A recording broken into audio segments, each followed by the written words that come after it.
Children, have you ever met the bogeyman before? No, of course you haven't, for you're much too good, I'm sure. Don't you be afraid of him if he should... 5, 4, 3, 2, 1. Yeah! There we go. Hell yeah, let's go! What a nice clap check, am I right? Nice and Welcome juicy. back to SCP Authors Anomalous. We're getting right into it. The clap check stays in. Awesome. No editing. That was juicy. Yeah, I saw and Darnell spicy. criticizing me for keeping it in on this episode, like I was on last episode, like I had What an forgotten to take it out or amateur. something. This is uncut. You get the whole shebang. Hell yeah, well, it was cut. I did take out Tanhoney's air conditioner, to be fair. Come Smart on. decision. That's like the best part. Just hear like Hey man, a subscribe to me on soft- Patreon and you can have the entire thing, but it's only Tanhoney's air conditioner. That's like ASMR for like That's what I subscribed for. engineer heads. Yeah. Well, welcome back to SCP Authors Anomalous, where I read stuff on the SCP Wiki with the authors of it. Forgot what it was for a second there. I'm not gonna lie. Wow, I'm doing It great at happens to this. the best of us. Okay, well today I am joined by Rounderhouse and JakdragonX. Hello. Hello. Would you guys very quickly just Roundhouse first? Would you quickly give me an overview of some of some things some people in chat might recognize that you've done? Off the stuff that I've done, probably obviously the big one is 6,000. I was the winner of the 6,000 contest, so that's my little sucker now. I also have 5140, which a lot of people recognize. I also have my 001 proposal, Memento Mori, and my gold proposal, which came out recently, so most people probably haven't seen it yet. But yeah, I have like 90 articles on the site. People have probably read something by me at some point or another. Some point. All right. And JakdragonX. Hi, I'm JakdragonX. I've written things like SCP-5346, the Forrest Gump article. I've written SCP-6200, SCP-2744, which is relatively recent. Those are just 3 of them. I've written like 30 to 40 articles, so maybe had a chance of reading something of mine too. 2744. You said that's relatively recent? Right. I wrote that for the Nightmare Fest during October. Oh. So like how did an article from series 3 just now get written? Did the slot get opened? So it's a long, complicated story. Not really. I just want to say that. Really, what happened was the original article, was made by another author. They decided to move it to the Japanese branch for whatever reason, and so the slot became open. And I had posted an article in it after it was open, and I noticed, and it wasn't very good. So Was this recently the I Worldwide rewritten Weed one? Yeah, it was. I never forget a title. Oh The man. worldwide what? It's called Worldwide Weed. It was essentially a bunch of researchers were trying to make this Are you sure you want to program. dig that article up, Jack? No, but it was okay. No, I'll I'm curious about explain this. it. Please keep I'll going. explain it briefly. It was essentially an article where a bunch of foundation guys were trying to make like a program that would help, kind of like with therapeutics involving people who've forgotten things or people who have had like anomalies act upon them. And essentially during their development, they messed something up, and what it was supposed to do originally was that, it was supposed to like mimic the person, like mimic some of their attributes, some of their qualities, and reflect it back onto them. So it was like a therapeutical process. So like their original qualities would be reflected back onto them, and they would go through the healing process. But during development, it like broke, and the reason it broke was because someone who was smoking weed at the time was logging in accidentally when they weren't supposed to log in, and did a whole bunch of stuff that they weren't supposed to, and so it broke it, and everything broke, and then it managed to leak out. Someone accidentally leaked, or the person who was so high that they managed to leak it into like a national, or the SCP forum or whatever, and it caused everyone to go like high, and it caused the whole site lockdown and everything. And then the final twist of it was that, maybe weed was a good thing, and that they would look into it and maybe start using it as it was. But anyway, that was deleted, and I rewrote it with the new one that's in slot now. Brilliant. That sounds amazing. No, we all I'm have glad I sleep could have once wasted in a 5 while. minutes for that time. Yeah, I'm glad I could waste 5 minutes of our time explaining that. It was a fun Don't time. worry, it's only been 3 minutes. Oh, 3 minutes. Oh, that's so good. I wish that was still up. That's amazing. It's somewhere. I know it is. I don't delete have to find drafts. it. I like store them. So there's like 60 or 70 drafts that are lying around. A few of them got me in trouble before. But yeah, they should be lying around somewhere. Yeah, nobody deletes drafts. You always just ice them in a sandbox somewhere to keep for later. Right. Right. Even though you're never gonna rush into them. Or Plague jumped into my sandbox and vandalized it and added a picture of the rock at the very bottom of it, and I hadn't noticed for like 2 Yeah, months. that sounds like Plague. And then I happened to be scrolling, and I noticed it, and I looked at the history, and I noticed Plague added it, and I pinged him. I was so mad. It was so funny too. I couldn't even be mad. I was laughing too much. That's really good. Love that. I will say, looking through sandboxes of like authors who don't write super often for the wiki anymore, you find some interesting stuff. You Won't get into name any their names. heads. Yeah, I because I mean, probably yeah, shouldn't do there's that, always but those really. stuff that never really makes it to production, and there's always like, I mean, I think everyone has more ideas than they have articles, just because most ideas never make it to the stage where you're writing a draft about it, and you get credit on the draft, and you post the draft at the Right. site. Or you feel really strong about it, and then you start writing, and then halfway through you're Yeah, like, we've all been there. No, this Yeah. doesn't work. I won't say the name of the author, but I know somebody was planning to write an article that was somewhat like covered like almost the entire history of mathematics, including it, and was going to be one of the longest articles on the entire site. And then they stopped because that's a horrible task. Well, I can only thank my My- lucky my stars that gut decided not feeling- to. Right, my gut feeling is that placeholder did that, but it's not true. I should No, say that no. actually. Sorry, placeholder. So guess who it is? I will tell you if you're correct. Oh. Might bleep it out, but I will tell you if you're correct. Oh, You have to bleep out all the guesses, too. I think I'd rather know. Jack can't be naming people. It's illegal. No, I can't be naming people. That's right. I can't be making myself look sus. Fair enough. Fair enough. That was a reference to the hit pop Stop culture talking. game Among Us. You know, we also talked about the hip hop culture game Among Us in the first episode Yeah, you of this had podcast, where Tanny we on. read out I the would hope that imposter you is talked sus. about it. Oh man. Oh yeah, we talked about when the imposter is sus. What an article! Rounder, you should talk about that. What you did with the first Among Us when you got the feature for this main page. Huh? Oh, right. I won. I actually don't remember which contest. Is it JamCon I won? I think it was JamCon. Yeah, okay. I won JamCon for the 2021, and what you end up is, okay, JamCon goes over like 3 themes. So if you win one theme, you like get a feature on the front page. And I won all 3 days because I'm me. So I had 3 days of features stored up, and I used one of them on the Among Us article, but only because they told me that I couldn't feature 173 because it had already been featured in like 2009 or something. I Still think mad it's over because that. I didn't even think you liked the article and you still featured it. I mean, I like the article. I think it's pretty good. Oh, gotcha. I remember someone saying that you didn't like it, but you did it anyway out of spite, and I thought that was hilarious. I mean, I did it mostly out of spite. I mean, it's a good article, but my reasoning was almost entirely spite. Ah, Nice. Seems like so many SCP authors are fueled like almost purely by spite. I set a good you, example. yeah, you would be surprised how many.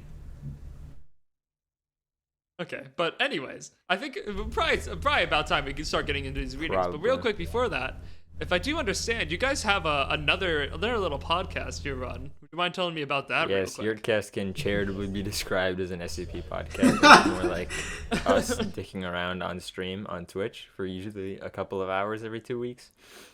We get guests on. We just do 2 dumb weeks. bullshit That's tangentially hilarious. related to SCP stuff. We don't take ourselves too seriously. There's not like any highbrow discussion, although sometimes, stuff crops up. It's mostly just, having fun, chilling, talking with friends, that sort of thing. All of the highbrow conversation happens after we finish recording. Yeah, we finish recording and then we have these deep conversations about the week. It's fun. That's hilarious, and also I thought it was hilarious that you said every 2 weeks because I don't think we kept to that schedule since we God, started. I'm trying. You I'm bailed. very excited to see the 4th episode. Really love your guys. Yes, I need to. I have it almost edited. I just need to put it up. Almost edited. It's been like a week, man. Come on. The people want to You see. broke your mic on the way here. Don't tell me about scheduling. True. Look, I'm still here though with my floppy. Anyway. Floppy headset. I will say, I think the discussion of which GOIs get the most action was very high. Yeah, but intellectual conversation. I won't argue with you. That was like 999 IQ, kind of how we were thinking about it. I couldn't even be mad when they had a Jack tier. I just had to move forward and just be upset. I loved that. I was placed below Volcel. I mean, come on. Anyway. Okay, first article I have here. Finally get into this now that we're 10 minutes in. 10 minutes into the recording. First article I wanted to do was Tattletail. Oh, man. Oh, boy. I believe this was written by you, right, Jack? Yes, it was. This is the article that was recently written for the Nightmare Fest. Ah, how exciting. I read through a little bit of this already, and I noticed there was a countdown timer on it. Yes, there was. It's very intentional. We might actually not hit the don't countdown mention anything timer if about we're it. just talking while reading it out loud.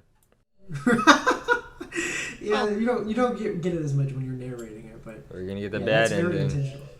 We're gonna get a bad one. Oh no. Alright, well, Chad, I guess you'll get to find out what that is. I purposely had to make sure I actually stopped reading. I left like a so I didn't tactical find out what it nuke in the was. comments of this article. What? Alright, guess we're going to the discussion page after this. Man, I should have done that. I should have added something at the, and like scared everybody. Actually, I did scare a whole bunch of people. Like people would like outright not read this article because as soon as they saw the timer, they would dip out. And I'm pretty annoyed that didn't win the contest because like I think I'm the only article where someone has opened the page and then yeeted out of it because it was too scary for them. I don't think it was too scary so much as it was just awful. Anxiety inducing, but I mean, really, can you say that there's a difference between anxiety inducing and Yeah, I can. fear? I definitely can. I think to like in a logical, like very literal sense, you can make a distinguished difference, but like I feel like that anxiety is stemmed in like a fear of something that's you're waiting to happen. So like. Anyway, enough philosophy. Let's read this article. That's psychology, not I philosophy. thought it was a pretty cool scare. Alright, let's do this. I am showing my screen to chat. So to chat, this is not being streamed. There is Okay. no chat. This is a recording. I am showing my oh my lord. I am showing the article to the audience. So we will get to see what the countdown timer actually does, but yeah. All right. All right. Jack, would you like to start us off on the Okay. getting screen? Hang on, I just took a drink. Okay, hang on. My Google Chrome is taking 20,000 years to load. I have to actually pull up the article. Also, I'm not going to be unblurring the gore in this just to make it more accessible, but if you'd like to see that yourself, you can get on the article in Right. the description. Yeah, I was told to do that, and it was pretty smart to do that. Let's see here. I agree. Come on, Google Chrome, work with me. Okay, I'm on the front page. Alright, are we ready to start? I would hope so. Go for it. Alright. Welcome, William Miller. This anomaly currently presents no danger to you. Please ensure the following. Number 1. You have informed all close family and acquaintances of your love for them and have made any or all amends. Number 2. Representatives from either HR or legal departments are in possession of a binding and valid will. The named executor must be a member of Foundation staff. Number 3. You have accepted that further access to this terminal will result in your immediate termination. Number 4. You are aware and accept that your termination will be excruciating. Please log in again to confirm. Login, William Miller, 119. Password. So this is click to log in. Would you please read out all the asterisks? Asterisk. Oh man, try saying that like 5 times fast. Asterisk. I messed up. Asterisk. Okay, let's time ourselves hitting the click to login button so we get the timer relatively the same. 3, 2, 1. All right. Alright. I started dragging the link instead of actually clicking on it. Let's go. Well, there should be enough time to read it. I try to give as much time as possible, but Even if there isn't, not a big deal. I do Right. really want to see what happens. sweet. Is it supposed to start at 28 minutes and 30 seconds? Yes. Oh, I thought it started at 30. Okay. Yep. Okay, Jack, continue. Warning! Danger! The contents of this cell, including this terminal and all personnel in the vicinity, have been permanently isolated and contained. Mobile task force members have been notified of your location and remain on standby. Please proceed to documentation immediately. Threat entity approaching rapidly. Official documentation. Item number: Tattletail. Object class: uncontained. Special containment procedures. Only one terminal, located within Site-119, will be given complete access to edit and read the contents of this file. Terminal used to access this file has been air-gapped from any immediate networks to ensure isolation. Once terminal heartbeats, all members of NTF Epsilon 99, no names, are to be stationed at the sole entrance point leading to containment cell. Members are to retain significant popularity among Site-119 staff via weekly surveys and remain expendable at any time. Anomalous entity has been named procedurally to limit likelihood of hunting outside of this containment chamber. Any attempts to communicate or discern the identity of Tattletail outside of this containment cell are to be immediately responded to with lethal force. Personnel who wish to investigate this phenomenon or possess any interest in Tattletail entity are to be considered permanently terminated. Image 1. Last captured image of Tattletail entity taken by target victim whilst fleeing. Okay, real quick, Jack. You say in the special containment procedures when the once terminal heartbeats. What does that mean? So essentially, what that means is, so really, in like a technical sense, when something heartbeats, like when a device heartbeats, it means it's connecting to the network and it's sending a ping to a network that you can track and monitor. So that's just an indicator that it's either turned on or that it's receiving a network connection. But in this sense, it just kind of means that it's turned on, that it's heartbeating, it's active. The terminal has been turned on by someone, and it's giving feedback. Mm-hmm. Okay, interesting. Yeah. So that's I have had a few people ask me that. So yeah, it just means that it's turned on. So once it's been turned on, then you can do whatever with it. Okay, interesting. Also, you're free to popcorn to someone else whenever you would like. Anyone is free to. I don't mind narrating, but I don't have the voice to. So anyone else who wants to tag on can at this point. Sure, I'll take it. Description: anomalous entity confirmed as a biped humanoid standing over 2 meters in height. Torn head covering made from white burlap material and a large aluminum zipper across the oral cavity obstructs its physical features. True name of entity remains unknown and is not to be investigated further.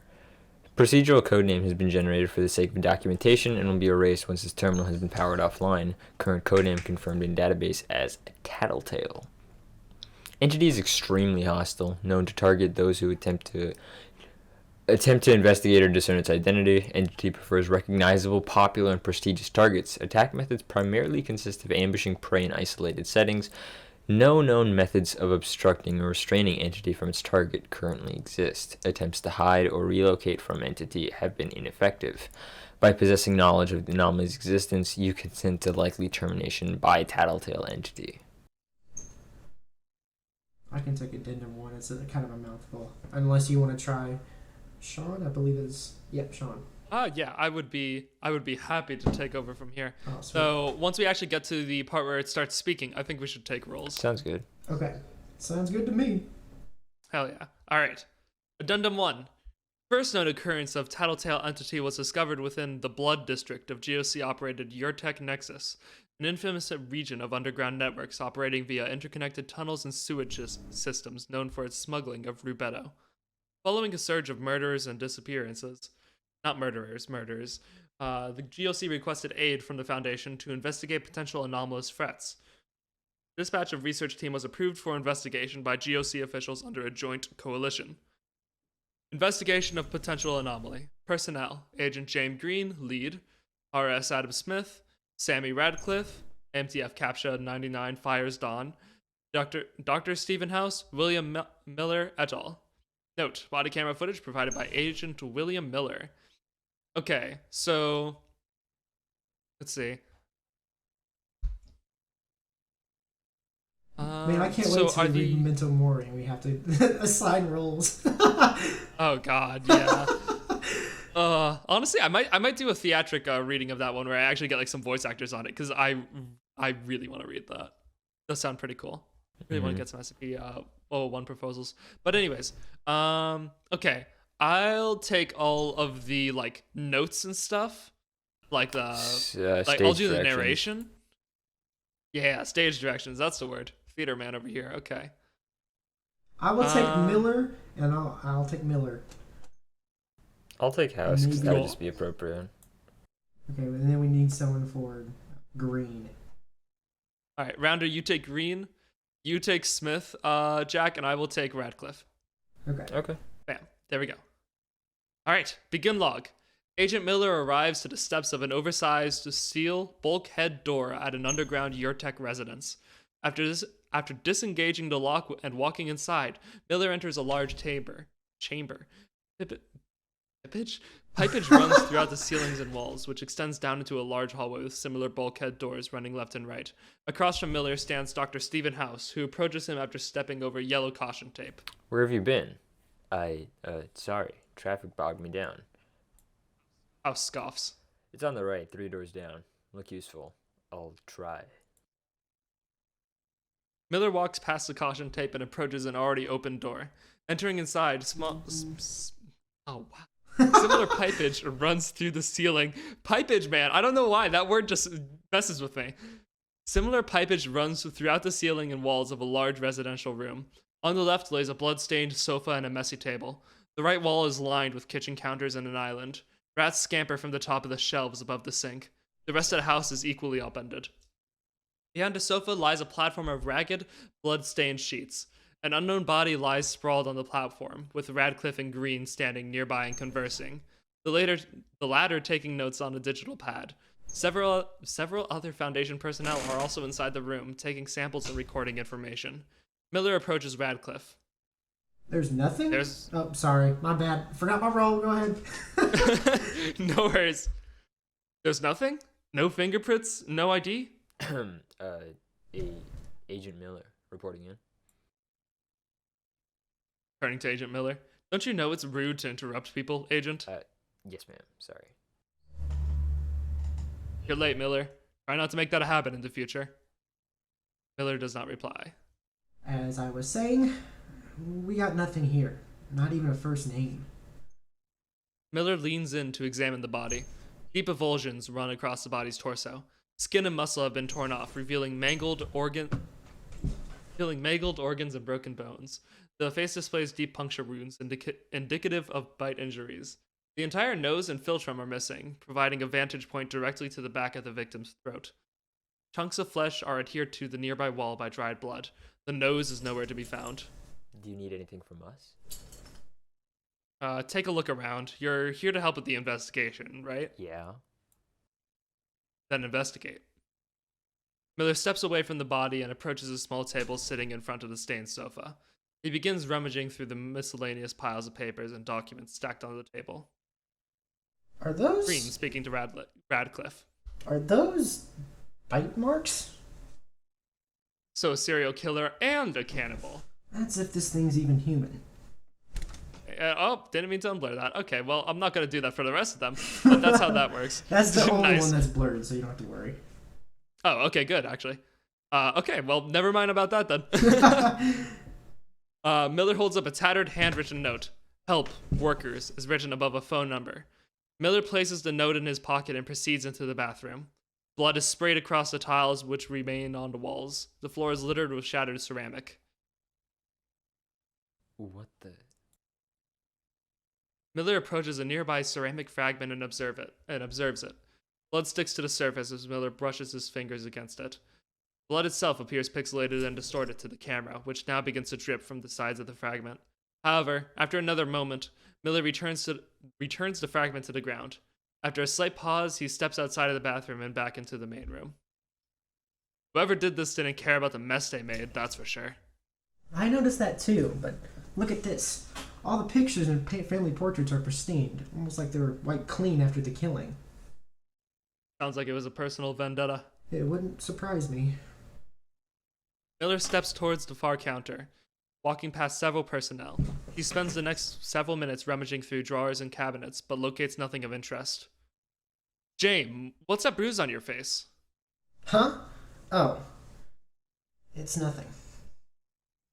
Looks like a pretty big bruise for it to be nothing. It's not your problem. Did he hit you again? You know that's not healthy. Sammy, not now. Please. Fine. Miller. Miller pauses and looks towards Radcliffe, who signals him to approach. You look lost. No, I'm just taking in the scenery. This is your first time being solo, right? Miller nods in response. Figures. Have you seen anything so far? Miller retrieves the note he stored and hands it to Radcliffe. I shouldn't have missed us. Good eye, newbie. Radcliffe motions towards Green, who is taking blood samples from the unknown body. Does Zafan ring any bells? Shaking her head. Oh, not really, but it sounds demonic. That's Green. I don't like the sound of fresh workers either. Whoever this was, they definitely hung around some bad company. Wait. Stop. Radcliffe and Miller freeze. Green slowly stands up and steps away from the platform bed. After a moment, the sound of scratching can be heard faintly emanating from the far wall nearby the bed. The other personnel likewise freeze. Radcliffe whispering, "This place was supposed to be clean." It was. Green and Radcliffe both retrieve firearms from their holsters, aiming towards the source of the sounds. It's in the walls. Miller likewise retrieves his weapon, aiming it downward. After a moment, Radcliffe takes aim. A single shot is fired, piercing the wall. Suddenly, a pipe erupts as steam obstructs the view of the camera. Green and Miller ready themselves to fire. Momentarily, the group pauses before the steam clears and a small creature scurries past a new hole in the wall. Fucking Christ. I always forget about those rats. End log. Despite attempts at identifying the remains of the body discovered, Foundation personnel were unable to discern any relevant data. Likewise, none of the surrounding residents were able to attest to the identity of the resident's occupier or provide any information on them. Until further notice, the body, currently identified as Entity Victim 12, remains within the Site-119 morgue for further study and evaluation. I will say real quick, I think it might honestly be a bit confusing for anybody who's listening to this purely through audio to understand who's saying what in that whole section. So I would recommend, if you are on YouTube, that you look at the video as we read that part, perhaps. I am saying this afterwards. I don't know why I'm bothering. I will probably put a disclaimer about that at the beginning. Yeah. But not a big deal.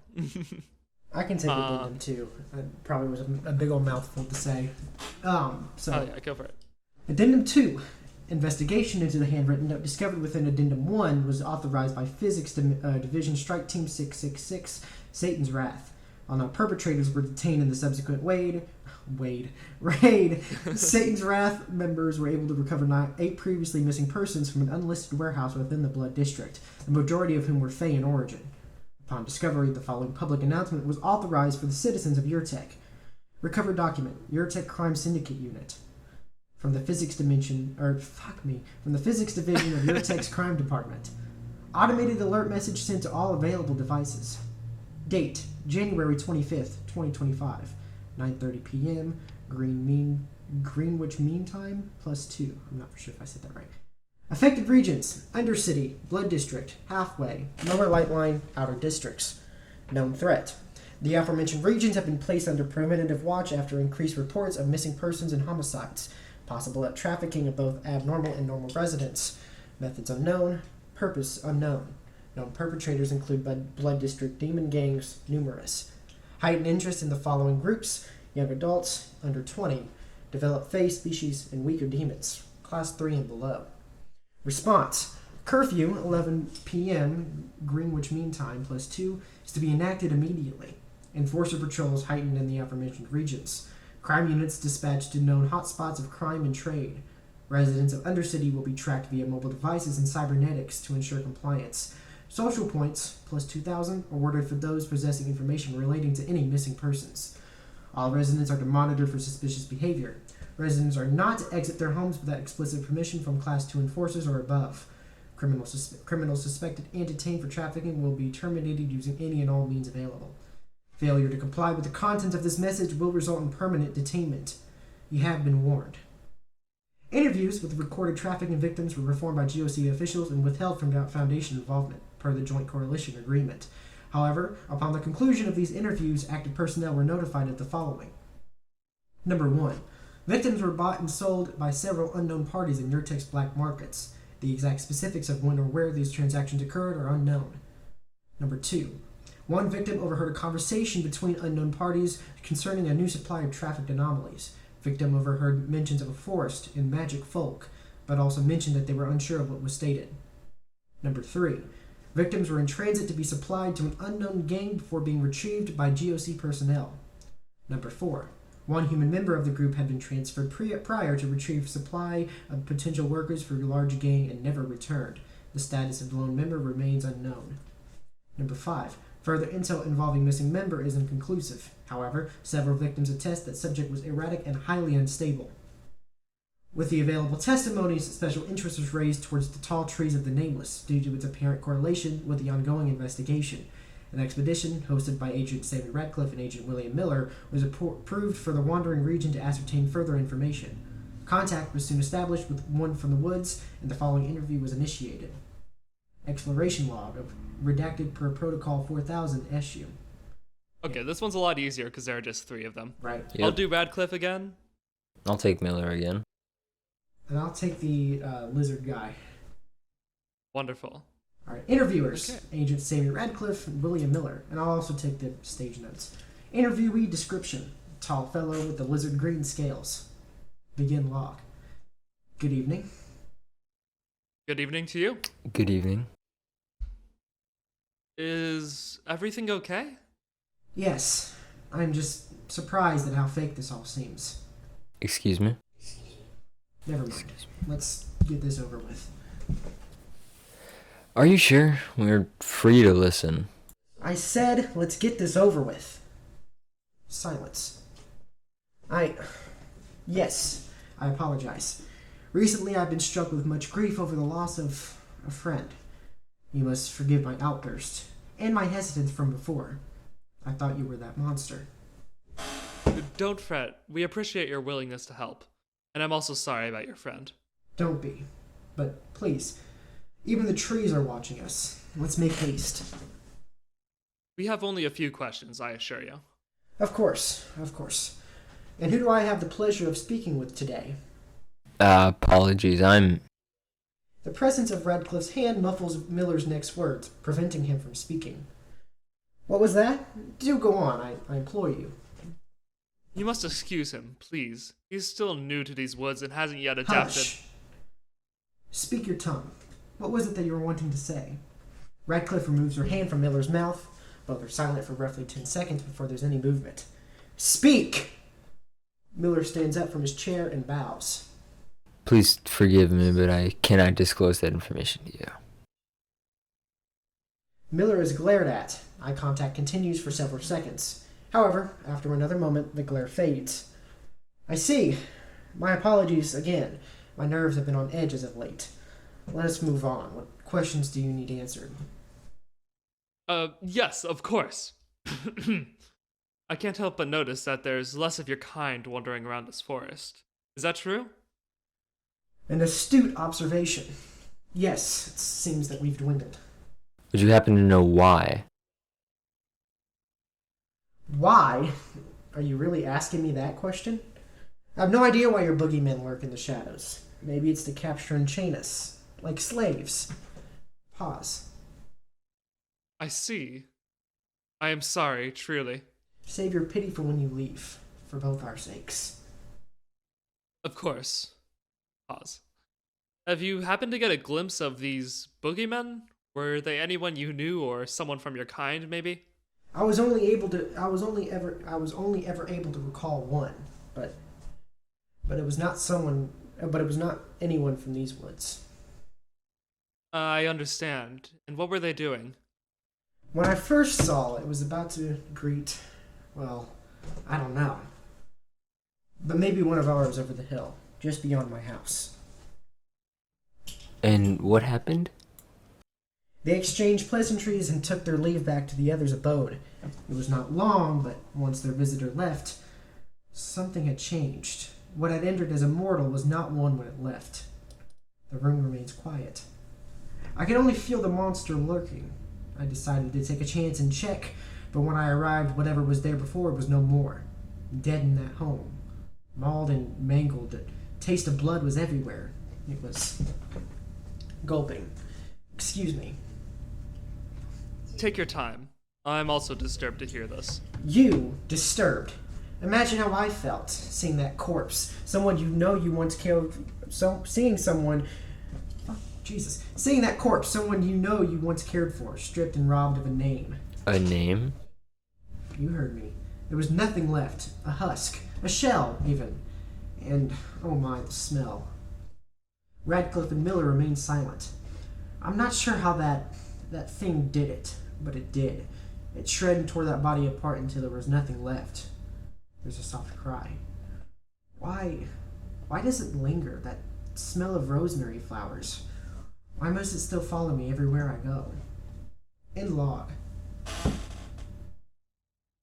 Okay. Rounderhouse, would you like to take Addendum 3? Sure. Addendum 3. Upon Agents Radcliffe and Miller's re-entry into YourTech, Foundation personnel were alerted of several incidents involving members of the research team. Of significant concern were unverified changes to employee databases, as well as sudden data corruption triggered Foundation systems towards potential anomalous influences. Correlating these changes with the reports like the one listed below, Foundation personnel were able to discern that these changes were a byproduct of the Tattletail entity's anomalous properties. Archived police report, unknown. Case number, INC 000431343, date January 30th, 2025. Reporting officer, Jeffrey Tatum, status, pending. Incident, unknown victim was discovered deceased in the bathroom of their home on 4465 Radbury Lane, 3 blocks from Golden District Central Markets. Detail of events. Call initiated by an individual named Adam at approximately 1900 hours, just before the Green family was about to meet in the kitchen. Adam reported walking into the bathroom to see a corpse in the bathtub wrapped in shredded shower curtains. Adam alerted other members of the house and was requested to contact the police for assistance. Dispatch was approved for Jeffrey Tatum, who was patrolling nearby, followed afterward by ambulances and backup officer Ryan Smith. Actions taken. After initial contact, all residents were evacuated from premises by phone operator. Tatum arrived within 15 minutes and located the body as it was reported by the caller, Adam. Corpse was unable to be resuscitated or revived by officer. Tatum reported that time of death was likely recent. Lacerations and avulsions were detected along facial and torso regions of corpse, indicating significant biting and clawing. Pain medication was also discovered nearby the corpse. Officer proceeded to search the location for any signs of intrusion. Nothing of interest was detected by responding officer. Local ambulance and backup officer would arrive in the next 10 minutes to aid in retrieval and forensic preservation. Adam and the Green family were submitted to local police department for questioning. No members were able to identify the deceased victim. Damage to corpse caused any forensic officers in identifying fingerprints or significant features. DNA analysis of blood samples likewise inconclusive, but did confirm possible overdosing of over-the-counter pain medication prior to death. Family was provided with temporary shelter as further police investigation was later approved. Victim correlates with 3 other homicides reported within the region. A public announcement alerting civilians to a possible serial killer will be authorized. Attached to recorded transcript, Agents Miller and Radcliffe, personnel Agent Sammy Radcliffe and Agent William Miller. The following private conversation was recorded shortly after Agent Radcliffe and Agent Miller were made aware of the significant threat involving themselves and the newly designated Tattletail entity. Real quick before you begin, may I propose that Jack reads out the stage notes and you and I do the characters we've been playing the whole time. Awesome. All right. That's another one of our research team missing now. Does that mean we're being hunted? Most likely. If that's the case, then why didn't it come after us back in that forest dimension? Silence from Radcliffe. Jack? Jack. Oh, sorry. I don't know. Oh, no, did Jack die? Jack? No, I'm here. You lose him? Oh, No, I'm still here. Oh, I'm sorry. My mic was muted.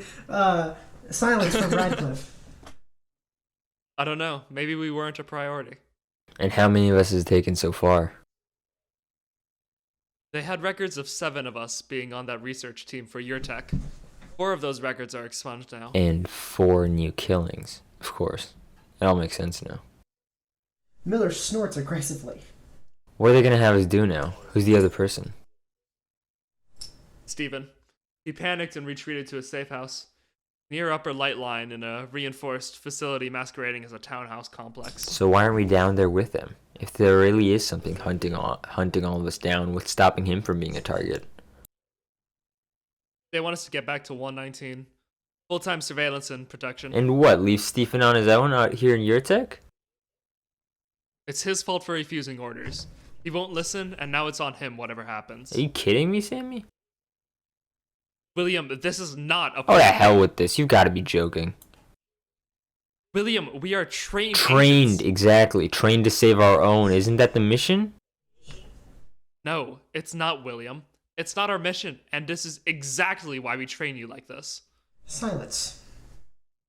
And you should do your best to remember that, Agent. No.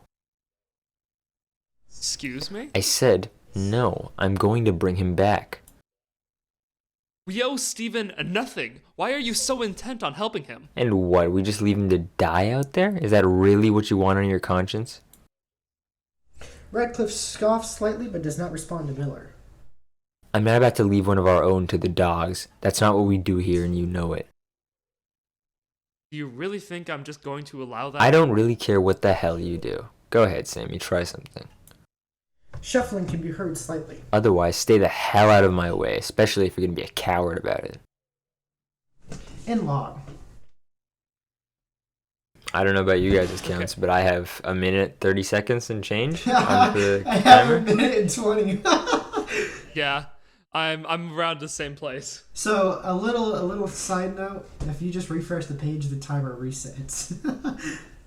Do we want to I cheat? want to see what Yeah. happens. Anyway. Yeah, at least this time. I think are you still reading Addendum 2 or Addendum 3, Rounder? I guess I am. Following the aforementioned events, Agent Miller would later retreat from the current base of operations and toward a Foundation warehouse near Lightline. Despite explicit orders from Overwatch Command and Agent Sammy Radcliffe, Agent Miller arrived at the location.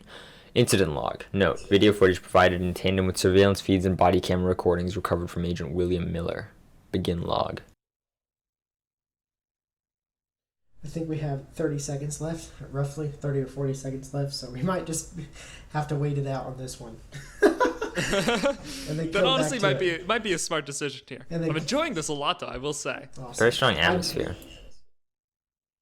I'm taking a look at the log we just read, and I realize that it is kind of cringy, but I can't really change It gets a little melodramatic at the end there, but that's not necessarily a bad thing.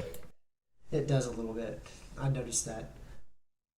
I don't know. I feel like I don't really see a lot of dialogue like that like has that kind of theme in the SCP Wiki. So honestly, I think it's refreshing. Okay, my page just refreshed. Mine is about to in 10 seconds. What happened? You got killed. Yeah. Oh, there we go. It just took me to the it just took me to the bottom of the page on Yeah, it actually Okay. it takes you to the bottom because it's okay, yeah. It's because of how you're scrolling through the page. Yeah. Since you've scrolled all the way to the bottom, it just updates the page content. It's an So it still iframe. thinks you're at the bottom of the page, right? Okay, I can read this. This is not too much work.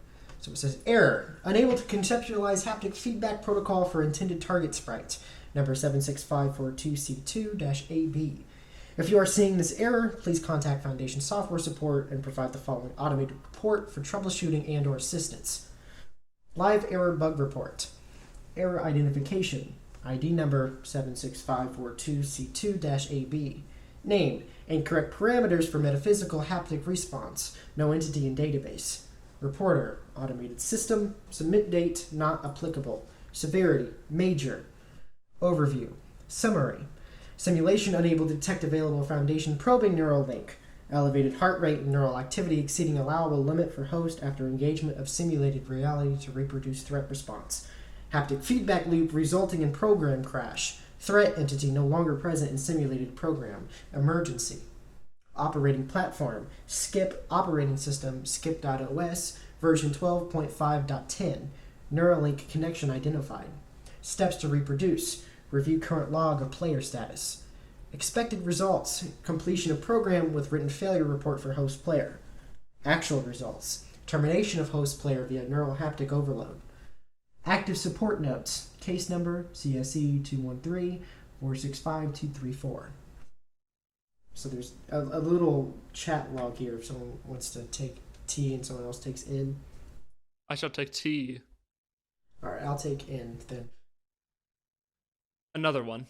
Third one this week. That sound about right, boss? It's possibly the 4th or 5th now. Jesus.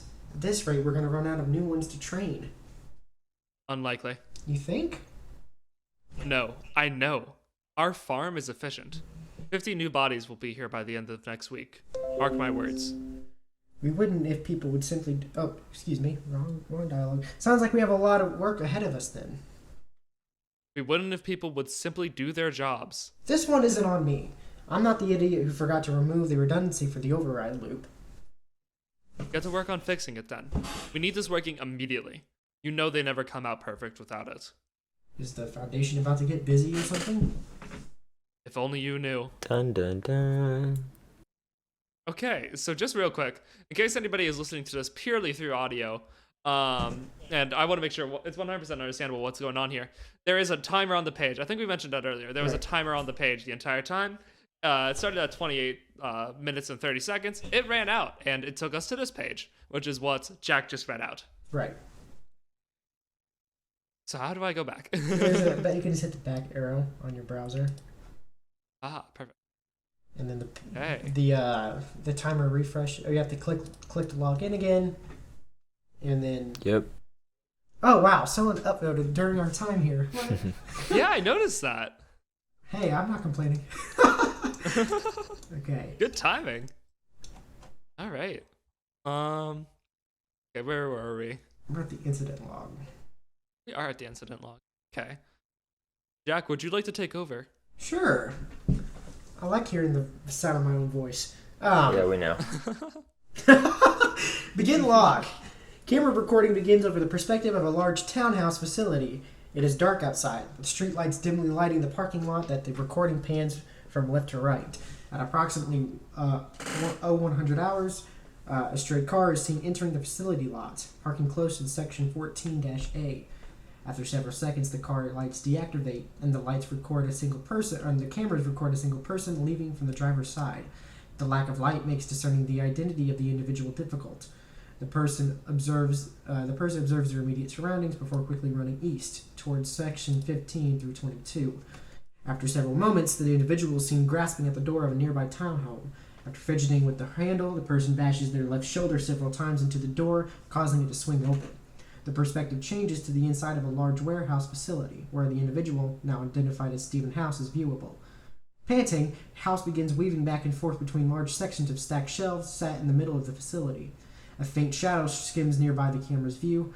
House continues running between section rows and shelves, making his way towards the far end of the facility. Another entity is seen briefly once more, following behind. House makes his way into a nearby janitor's closet. He forcibly shuts the door behind him as he enters. Once shut, House grabs a nearby chair and utilizes it to blockade the door. House additionally grabs the wooden handle of a nearby mop and pushes his back to the far wall.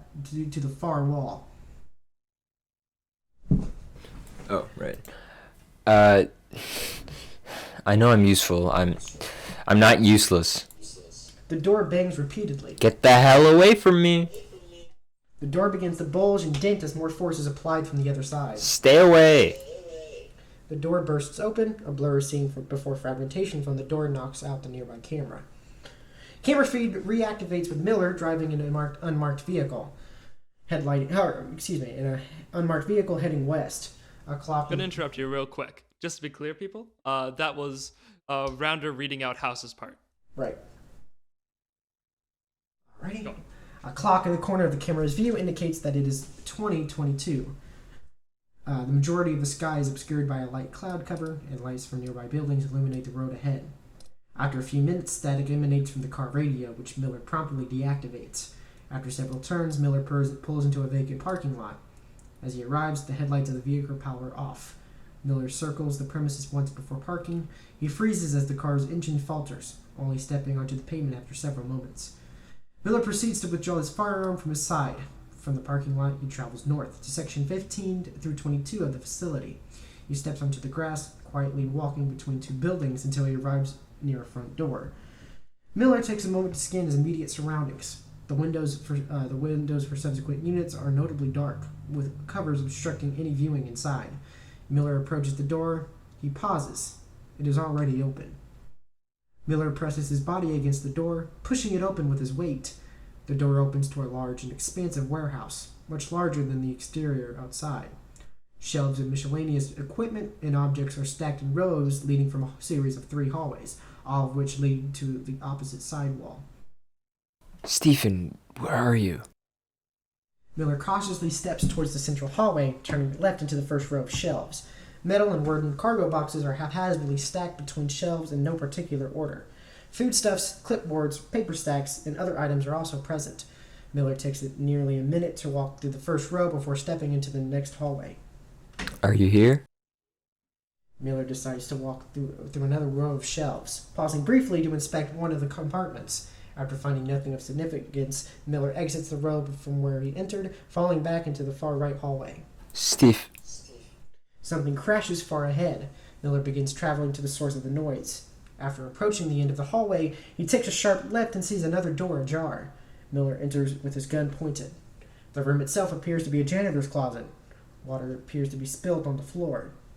Miller scans his immediate surroundings. After a moment, the camera pauses at the sight of a body. Stephen. Miller runs to Stephen's house, falling onto his knees.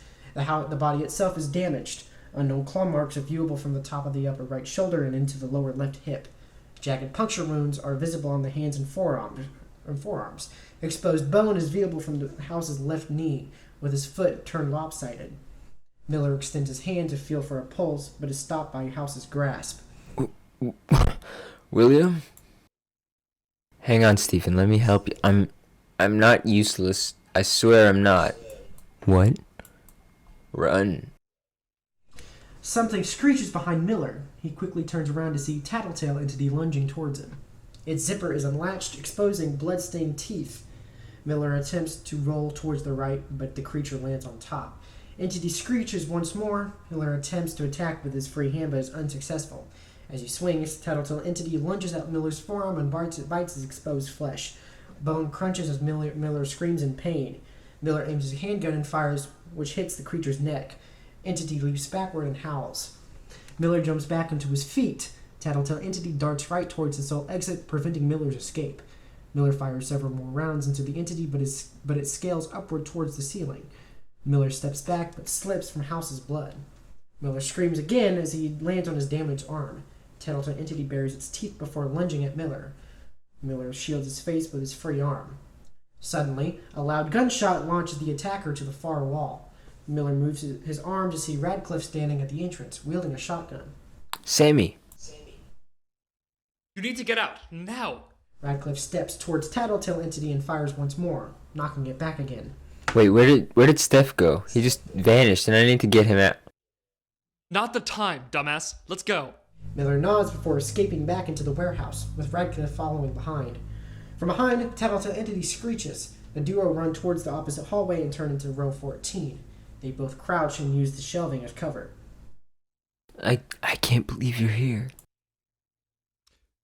Both. In the distance, several objects crash to the floor. The sound of snapping metal can likewise be heard. What do we do? We're open targets if we try to book it. I don't know. Hang on, let me think. Another sound of snapping metal and falling shelves, this time closer than before. We don't have that much time. Alright, fine. Head to the door, now. Radcliffe escapes from cover, ducking back into the nearby hallway. Miller attempts to refute, but instead steps back. Over here! Radcliffe unloads several more shotgun shells, but Miller's camera cannot record her targets. The attacker screams as Radcliffe fires. Radcliffe turns back towards Miller. Miller! Radcliffe attempts to engage another shell, but her gun jams. Radcliffe struggles to reload her weapon as Tattletail entity screeches once more. Sammy, run! Radcliffe attempts to reload her gun one more time before looking back towards Miller. You're not supposed to let me die like this. A blur tackles Radcliffe. Miller stumbles before retreating, scampering to his feet. Miller enters into the left hallway and continues retreating, holding his damaged arm close to his chest. As he crosses another row of supplies, Radcliffe screams and gargles before going silent. Miller makes it halfway before turning back, seeing Tattletail entity approach. Discolored blood drips from the entity's mouth and fingers as it runs across the hallway on all four limbs. The entity's figure begins to shake and contort erratically as it approaches, blinking in and out of the camera's view. I'm so sorry, Sammy. Momentarily, the attacker ceases approach as Miller speaks. Meanwhile, that's what I said. Meanwhile, Miller exits from the entry door and is met with a large team of NTF personnel. Tattletail entity attempts to resume chase, but is stopped by incoming gunfire. Miller, here, now! Miller sprints to a nearby vehicle, which has its rear passenger door open. Miller jumps inside, closing the door as he enters.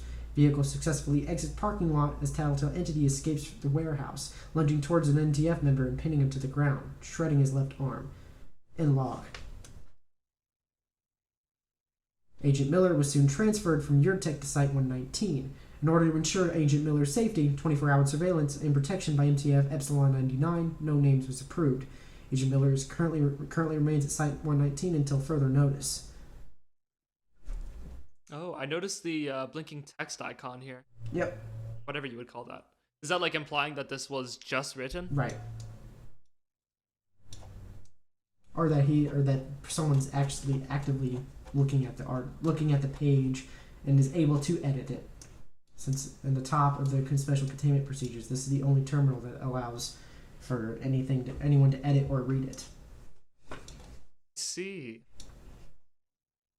Okay, I will take on the proposed update. Proposed update. Currently signed in as William Miller. Iteration 1. I know I don't have much time left, but I can't help but feel bothered by all of this. How I got in this position, or why things happened the way they did. I guess I don't quite feel ready to die yet, funny enough. Not without knowing the truth, at least. I have a sneaking suspicion that I know what this monster really is. I doubt that it's really just some guy with an aptitude for devouring flesh and names. People, objects, things, they all don't exist in a vacuum. Everything is connected somehow. And I personally don't think this creature is any different. Actually, come to think about it now, I think the answer is actually much closer than anyone might have realized before. I know the warnings are there. I shouldn't be thinking about what this entity thing is. I'm aware. But if I'm going to die anyways, what's the point in worrying about any of those things now? If you really do only live once, then I'm not going to waste it sitting around and waiting for the inevitable to happen. And besides, there's no harm in suspecting things, right? Iteration 2. The first victim. That's my first guess. No, that's too obvious. There's no fun in that. Iteration 3. Let's try this again. My next guess would probably be Jamie. I obviously can't remember much about who she was. You can thank Tattletail for that, by the way, but after looking back on the files, I just have this feeling. She didn't show it, but there was a lot going on in her life. I could tell during our investigation recording. All the bruising and the marks, she must have had a rough time. It struck me as odd why she went first, but then again, maybe it was all a ruse, a way to get us off our tracks? Either way, now that I'm putting thought into this, puzzle pieces aren't aligning. There's too many holes. Why would she come after the first victim? Why us? What did she benefit from attacking the Fae? Maybe my gut is wrong on this one. Iteration 4. Steven is another candidate, I guess. But I have even less information on him than I did with Green, and that's including not remembering anything about her now. The guy seemed like he was trying to prove himself, for whatever reason. Either way, all my questions from before still arise here. Would Steven have any stronger motive to attack us? What would that to benefit him? Or make him more useful, as he'd so aptly said to me before? Iteration 5. I'm wasting my time on these guesses. The clock is still ticking down, and here I am daydreaming about who some metaphysical monster could be. I can hear the guards still screaming outside. There's pounding on the walls, and sometimes even gunfire. They are supposed to be protecting me, but it sounds like they're having a hard time even protecting themselves. It's blood-curdling how loud their screams can get. Maybe I have even less time than I thought I had. Iteration 6. I guess James and Steven weren't the only ones. Sammy was too. Maybe it was during the final conversation, but something inside her must have clicked. That was the only time in that file where she was legitimately scared. And she seemed like such a perfect little worker. Picture perfect, even. Just to meet her maker all because of a faulty shotgun. Iteration 7. It's at the door. I can tell by the breathing. Might be able to get one last post-it before I join the rest outside. But that's fine. Maybe I might get lucky and this is what they'll leave on my gravestone. Now that it's come to this, I think I figured out the puzzle here. It's so simple now. We're all running away from something in the end. All of us. I can't believe it's taken so long to see that. Whether it's Steven trying to prove himself or Sammy denying her fears, it all connects, just as I said before. Maybe I'm still wrong. It's either that or none of this actually mattered. In the end, I guess we all really were just trying to run away from the demons we thought we never had. Deep. Deep. Alright, so what's the choice? So it says click to submit, and we already seen the one that goes to click to cancel. So I would say we should click to submit. That would seem logical. Right? Jack, you want to get this? Oh. Sure. Simulation complete. Generating completion report. Automated assessment report. Subject identification. Subject Miller William. Gender M. Completion date February 7th, 2025. Blood type AB. Neuralink operating system version 6.77. Subject assessment. Background. Aforementioned agent unknowingly established Neuralink connection to begin initialization testing. Agent has been certified in basic dispatch operations by Academy. Assistance was provided by Senior Agent Sammy Radcliffe, Agent Jamie Green, and Dr. Stephen House in ensuring optimal simulation environment. Performance. Agent was successful in containing target anomaly under pressure. After following the lead of Agent Radcliffe, Agent provided optimal performance during engagement both with target entity and forensic investigation. Agent displays adequacy in general intelligence and critical thinking skills. Areas of improvement. Agent unable to prevent simulated termination of Senior Agent Radcliffe, Agent Green, or Dr. House from target anomaly. Agent did not follow appropriate procedures when engaging with nameless entity.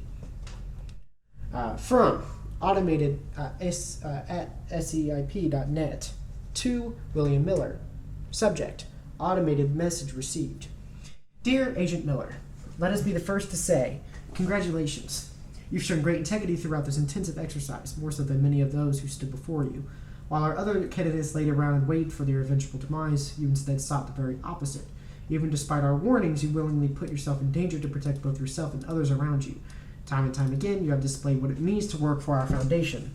For that, we commend you for your diligence. Even if your reasons for doing so were only to satisfy your own curiosity. We need agents like you in the field, people who are selfless, those who would risk their lives just to continue the Foundation's progress towards knowledge and information. Consider this message your official introduction to the Foundation agency. You will learn many great things throughout your employment, we assure you. But this is not your end, Agent Miller. Your time has only just begun. After all, we expect many more great things from you. This exercise was merely a test, a way to check the skills you learned from the Academy. But we are still very far from being finished with you. In kind regards, Senior Agent Sammy Radcliffe, Head of Simulacrum. Oh, dang. Wasn't expecting that twist. Yeah, it was, I wanted to try something like that. I wanted to try, I guess you could call it a shaggy dog, but not really. I wanted to try something different. I'm not really, known for making good endings. This is probably a good indicator of that, but yeah, that's my article. Okay. Before we talk about that, I'm actually going to use the bathroom real quickly. Apologies. It's already been about an hour. A little break would probably be good. And after this, we'll read one short one from Rounder. So I do want to talk about this one. Sounds good. I will be right back. We're not going to read Memento. Yeah, 6,000 is about 7K. God, the thing's like... I have returned. Welcome back. Hello. All right. What were we discussing while I was gone? I'm a little bit curious. We were just discussing some... I was joking about changing my article selection at the very last second. And... I mean, if you want to, you're more than welcome to. It's not like we've already said what articles we're reading. That's a good point. Jack, should I? If you want to, we just kind of read this pretty blunt article, so... Okay. If you want to, if you, I don't think it was blah. I don't know. He has this weird thing where he complains about the article after he posts it. Self-deprecation. I'm quite known for deleting articles. Yeah, he's garnered a bit of a reputation. Not a good one, but yeah. I'll read, like, I'll post something and then I won't be happy with it, so I'll just delete it. I won't even say anything about it. Tut-tut. Tut-tut. Come on, man. Have some... I know, I'm I sorry. like this one a lot. I thought it was pretty good. Thanks, I appreciate it. Yeah, this is for Nightmare Fest, so. That was a good contest. I enjoyed that. That was a fun one. Not just because I won. Yeah, not because you... It made me really mad, too, because, like, it looked like Townhouse wasn't going to get any... So the theme, there was 3 themes. There was Townhouse, Graveyard Shift, and Bureaucrat. So we all had to write articles based on those themes. And so I was going to do the Townhouse theme. And I was like, no one is going to have this. No one's going to be, like, actually writing for this because Townhouse is a really bad prompt. I don't think so. I think Townhouse is a pretty good prompt. It lends itself very easily to haunted house stories. That's true, but so did his Graveyard Shift, too, to be fair. I suppose. But, like, anyway, so I was like, no one's gonna write anything for this. I'll just write the super cool article that I've been thinking about writing, and maybe I'll win. And then, like, not even a day after I posted, Rounder posted his article. Well, you didn't know it was me at the time. Right. He posted for the Harbingers, which was this series where a bunch of authors wrote anonymously for a series that actually never got completed. But, so yeah, then Rounder posted his anonymous article, and that sparked up a whole bunch of attention, it was well warranted. It was a very good article. I was just mad, so I wanted to win that. It was a tight race at the end. What was it, like 30 to like 26 or something? It was something ridiculous like that. Very cool. Honestly, I love all like the contests and. Yeah, me too, baby. It's super cool. Rounder says that because he just wins them all. Right? Yeah, I've won more contests than anyone else on the site. This next closest person has won like 3, and I have like 5 or 6. Jeez. And I'm running the next one, Department Con 2022. Stay yeah, woke. we need to have someone else win for now. They had to put him on the back burner. Yeah. Well, if we have a little bit of extra time at the end, I would love to hear what that's going to be about, if that's public information. Mm-hmm. It's going to be now. You'll wait. You will wait. Let's talk about this article. Yeah. Oh no.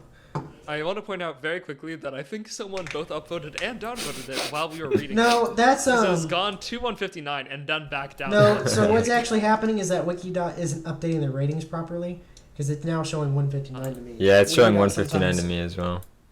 Wikidot has really hard time recently with like Just everything. accurate upvote counters. Yeah, with everything. There it goes. So, 150. It's back to 159. yeah, I just had to nullify my vote and then reapply it, and it changes. So, neato. Upvoting your own article? Jeez. Look, I don't like the thought either, but I was really trying to win this contest, so which was stupid because it wasn't counted via upvotes, but whatever. I'll probably No. I 100% understand. I would upvote my own article too, to be honest. I'd be the first person who does it, just as it sets a good precedence. Like when you first post it and you like self upvote, it sets a good precedence. Like, okay, it's already gotten one good vote. Like if you I mean, I just think of it as if I'm not willing to like express confidence in my work, why should I expect anyone else to? That's true too. Exactly. I was about to say confidence is important. I am confident. Okay, well, Jack, tell me okay, so what is going on here exactly? Okay, so essentially, this is all an elaborate ruse. This entire entity doesn't technically exist, although in the bad ending, quote unquote, it does say that the entity escapes. Whatever you want to imply from that, you can refer to your own mind to. But essentially, they are training. This is an employee to train new personnel. So this is an example. They were trying to train new personnel for something. I haven't exactly specified what that is yet. But this head of simulacrum, this kind of simulacrum part is important. And so yeah, this is just basically a simulation program that someone happened to write down, and it became this. Okay, interesting. I did like that twist. I thought that was kind of cool. If you go back, you'll see a few nods and hints towards it. The pixelated blood in the first log, Radcliffe saying that she wasn't supposed to die like that. The mention of rats. How would she know there was rats there, or how would she have forgotten that rats were there if this is supposed to be like an investigation she's never done before, like stuff like that. Oh, I was actually wondering about that line. That seemed weird to me. Right. That's kind of cool. Okay, I'm gonna warn you guys real quickly. I want to look at the blood because of what you just mentioned. So avert your gaze if you do not want to see it. You can't really see. It does kind of look pixelated, but that's partly because of the theme pixelates images, I think. Yeah, I was about to say, it honestly just looks like the picture is low resolution in general. Also, partially just a screen. Right. I should specify that I'm pretty sure this was from a fake crime scene. I don't think this is an actually real crime scene, but because there is like blood and gore, I wanted to blur that out. Some people might not see that or might not know that it was fake. Understandable. I think that was a good call. Looking at the comments, fucking Rounders post. Sorry. No, it's okay. Okay, wait. What did I'm gonna open up the discussion page. I'm very curious about this. Oh, okay. It's nothing like dramatic. I just left a very long critique post on it, but I did upvote it, so I don't know what the hell he's complaining about. I'm not complaining. I just saw it.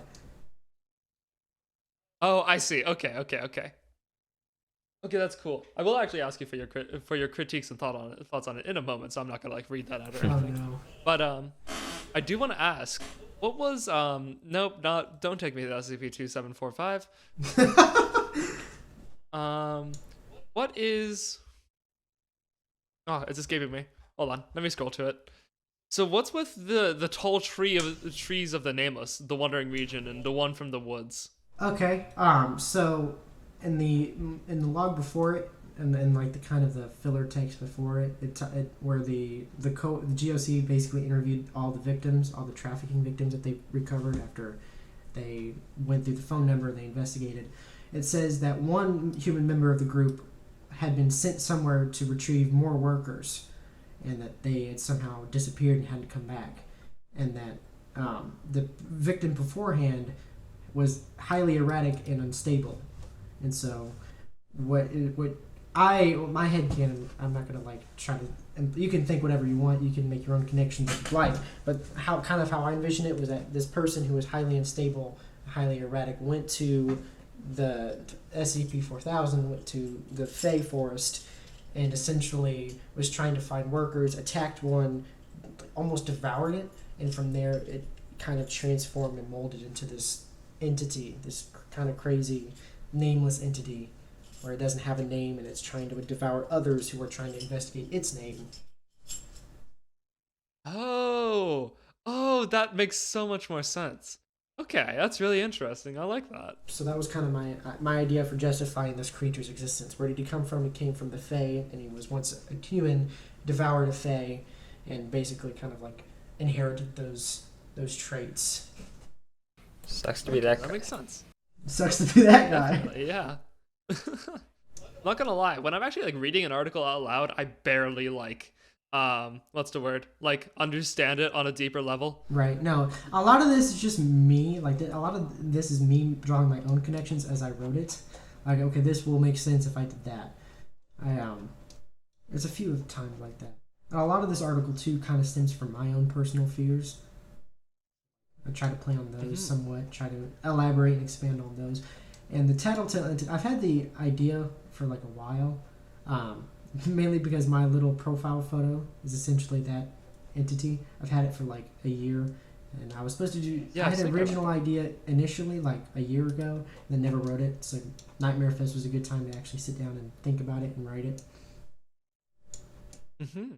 Okay, super cool. Do you have anything else you want to say on the article? The gimmick is surprisingly effective, and I'm really surprised no one else has tried said gimmick before. Actually, I shouldn't say. You mean with the timer? Right. I think another user. What was it? I think it was Crocs. It was one of Crocs articles tried something similar. I've not yet seen anyone try to use like a timer countdown. So I like that a lot. I think that was it immediately made me feel more tense. good. That was Yeah, it adds a layer of urgency to it all. Yeah, it like kind of sets you up to be a little bit more prone to being scared. Right, and I initially had it was off to the side, but because I don't know how to code properly, I had tech help me out, and they placed it over the top, and I'm not going to complain because I think it's a lot better, like at the top where you can see it. It's like constantly in your field of view as you're reading. So yeah, like it's covering up like when you're reading, like when you're scrolling, you might be reading text normally in that area, but it being there like makes it so you have to scroll a little bit like further down, I guess, or further up rather. And I kind of like that because it makes it so you're going to constantly be seeing that.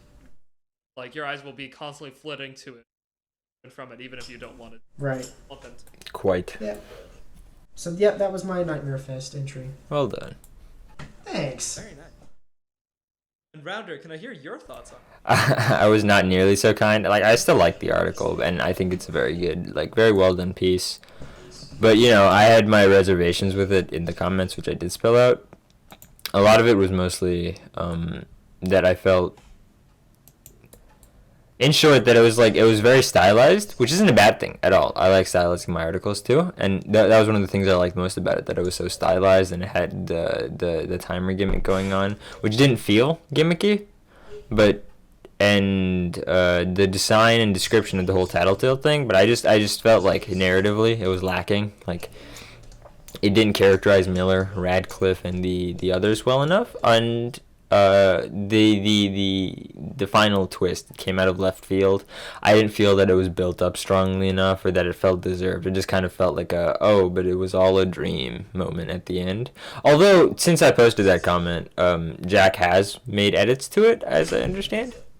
Yeah, I definitely made a few edits. The pixelated blood sequence, the weird erratic dialogue moments with Radcliffe and the nameless entity where he says that everything doesn't feel real, stuff like that. Right, stuff like that. I haven't read I hadn't read the new version until now, so these are my thoughts on the original version of the article posted. I also felt like the pacing was wacky, but yeah, those were narrative reservations. I still think that it was, a well done piece, and it deserved its rating, and a lot of people obviously felt the same.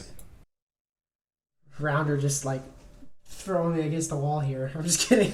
I'm being nice. I know you're being nice. That's the scary part, because you know how I can be when I don't want to be nice. Right. I was pretty mad when Rounder upvoted it. I won't lie. I was really mad because I was really wanting him to downvote and You're a weird fucking guy. Extra harsh. I wanted you to be harsh. I don't know. I was harsh. I left a long ass comment. I know, and then you're like, "Oh, but it's okay." I thought you were being a little too kind. I'll take it. I will quickly open up Rounder's comment in case you would like to read it yourself. People in chat, you can go ahead and pause. People in chat who are not actually chatting right now. Chat. It's a chat. Oh my gosh, I don't want to talk about it. Okay, look, streaming does something to you. Okay, I've never been the same. Yeah, I know what you mean. Yeah, if you want to read that though, just pause there or go look at it yourself. Links obviously in the description. Yeah, help the authors out. Read the articles. Yeah, that'd be useful.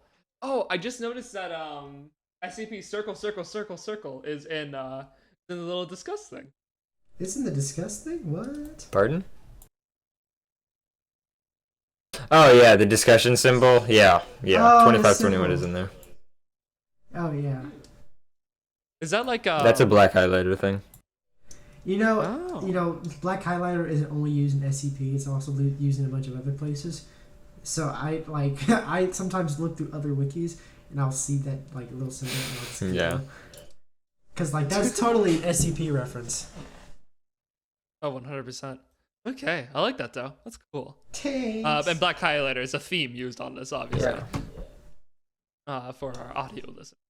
But anyways, I think with that we should move on to Rounder's article. Yes, finally. Which one did you choose for us? Let's go with 5495. Let me link it in chat. 5495. Awesome. I feel like I know what that one is. It's XDoc. I don't think you read it. I have read it. You okay. linked it to my face and was like, read this. And I was like, okay. Okay, yeah, that sounds like something I would do. Yeah, This is fancy. This is an SCP, despite appearances. Okay. I really might like have the horizontal line that cuts into the the image. Pardon? If you look underneath special containment procedures, that horizontal line kind of. It doesn't do that for me. It might be a screen size thing. Oh, does it not? Okay, maybe hang on. I'll take your word for it. Sorry, I didn't mean to just like totally dunk on this article. It's fine. First impression.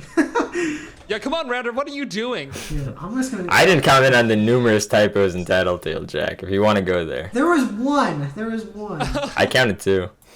Were there 2? There might have been 2, but I know there's definitely. I counted more than 2. Are you kidding me? Cold. I noticed Look, those I like, a haven't- lot because I'm really used to doing like that for my friends' writing, but Look, to be fair, I would edit it right now, but there's 2 versions. There's like a primary version that we saw, and then there's like an accessible mode, and I have to edit both whenever I make changes. So if I edit one page, I have to edit all the others, and of course everything is differently coded because the accessibility mode doesn't have the timer. So anyway, there you go, Rounder. I posted a picture. You might be Okay. able to see it. Yeah, it looks that is showing up on mine too. Actually, despite my screen size, Huh. I changed it to 100%. Strange. Still shows up in 150. Yeah, it's fine on mine. Yeah. It might be a browser thing. I'm not sure what it is. I'll look into it. Yeah, But for I'm using now, Chrome. I'm sure it's just a browser thing. I'm using Chrome. Literally unreadable. Literally unreadable. gotta throw the whole article away now. Wait, I have read this. I would hope. Hey. Well, Rounder, would you like to start us off? Sure. We'll start with the notice at the top. XDoc 5495 file info. You are viewing external document 5495. Point of origin xorg002. The Foundation. File has been shared with Ptolemy Command in order to facilitate mutual cooperation following cleanup of LTE 5495. Statements of suspect have been highlighted in blue. Hover over them to view attached results from Psyche investigation. Ptolemy Command, UNGOC. So the whole thing with this article is that this is obviously an SCP article, and there are statements from, like, in the article that the GOC investigated, because you're reading this from the GOC's perspective. So all the stuff that's highlighted in blue, you can hover over that, and it should display you, like, their results from their findings. Oh, that's really interesting. Okay. Well, I'm not gonna lie to you guys. If you're listening to this on audio, I would recommend you at least give the video version a quick look just to see what this actually looks like, because it's very, very neat. Formatting is really neat. Same thing on the last one we read too. Special containment procedures. SCP-5495 has been airlifted to Site-34 Foundation multi-purpose site in Balochistan, Pakistan, and is undergoing reverse engineering and investigation into its anomalous effects. Access is restricted to L4-5495. Footnote: Foundation compartmentalized security nomenclature equivalent to top secret. Description. And this is a neutralized SCP. Yes. Description. SCP-5495 is a component of a non-functional pair weapon constructed by the Organization for the Reclamation of Islamic Artifacts, ORIA. The particular nature and mechanics of SCP-5495 are under study, but is understood to have ontokinetic effects on nearby individuals, items, and locations. Alone, SCP-5495's effects are variable, violent, and uncontrollable. It is theorized that the rest of the weapon provides a focusing aspect, allowing the weapon to be directed and effectively utilized. Physically, SCP-5495 is a steel cylinder, half a meter long and 0.25 meters wide, capped at both ends with discs of beryllium bronze weighing 20 kilograms. Its internal composition is redacted, and this is highlighted. The GOC findings. The cause for this expungement is filed under, quote, sensitive information, end quote. ORIA denies any knowledge of SCP-5495, again highlighted. See Psyche investigation item Charlie, or the rest of the components. Further investigation is discouraged to preserve their already strained diplomatic relationship with Western anomalous organizations. SCP-5495 was discovered in 1990 following reports of anomalous ontokinetic activity in Indar, a small village in Ghazni in Ghazni, Afghanistan. Activity reported was a variety of ontokinetic effects, including but not limited to spontaneous generation of entities, memory alteration, landscape alteration, biological mutations, sudden ontokinetic ability, etc. The latent ontokinetic contamination produced by SCP-5495 affected the villagers who had removed SCP-5495 from its unsecured storage facility, unaware of its effects or purpose, likely to sell it for scrap, and resulted in these anomalies. Okay, real quick before you continue, what is ontokinetic? Fancy word for reality bending. Oh, okay. Interesting. Never seen that used anywhere else, I don't think. Yeah, it's a very wiki specific thing, but I've seen it in a couple articles. I've only seen That's it in cool, I like Ralston's articles. Wait, what'd you say? I've only seen it in another user by the name of Ralston. He does a whole bunch of ontokinetic stuff, so he says he uses it a lot. I'm surprised I've never seen that, honestly. I think it's very cool that we actually have a word for it that sounds more scientific than reality bending. But anyways, continue. Or popcorn, whatever you'd like to do. If you want round, whoever you are, I can step in or. Yeah, you can take it. Okay. Timeline. Origin. Due to Araya's lack of cooperation, little is definitively known about SCP-5495's origins. It is theorized to have been in construction since at least 1980, under orders by the military leadership, presumably to be used in the Iran-Iraq War. Whether the weapon was never finished or was used and then disassembled is similarly unclear. What is known is that by August of 1990, SCP-5495 was residing in an abandoned Oraya storage facility codenamed Kodaru, illegally, located in Nawa, Ghazni, Providence, inside Afghani borders. Wow. Highlight. Kwardu, I'm not sure if I said that right, does not appear on any Oraya facility listings available to Psyche, though this could be indicative of its secrecy. Accusation of illegal quartering is curious. Afghan-Iran relations pre- and post-revolution make an Oraya outpost a reasonable possibility. Removal of Kwardu. On August 14th, Jamsha Bezdali, 27. You're really working those names, huh? What? I'm trying. I can't. English, man. Discovered the entrance. It's not English. That's the point, isn't it? Yeah, I was about to say. To Kodaru, several kilometers from his family homestead. The metal entry door was rusted shut. Highlight. Oraya facilities generally tend toward more esoteric security involving type blue energy. So we noted the location and resolved to return with assistance. On August 15th, he returned with his cousin, Farhad bin Zadi, 19, and a friend from the nearby village of Andar, population 598, Abdullah Hashim, 21. Jesus, Rounder. Using tools taken from Hashim's father, the group broke the seals on the door and entered the two-room facility, believing they had stumbled upon a Pakistani military outpost. Highlight. Odd accusation, but entirely possible for young rural men. Question arises on how Foundation interviewers discovered this knowledge. End highlight. They discovered it to be deserted and empty, save for several padded crates containing non-perishable food, ammunition, and one specially padded crate containing SCP-5495, found by Farhad. We were so stupid, idiot teenagers playing explorers, completely clueless as to what we'd walk into.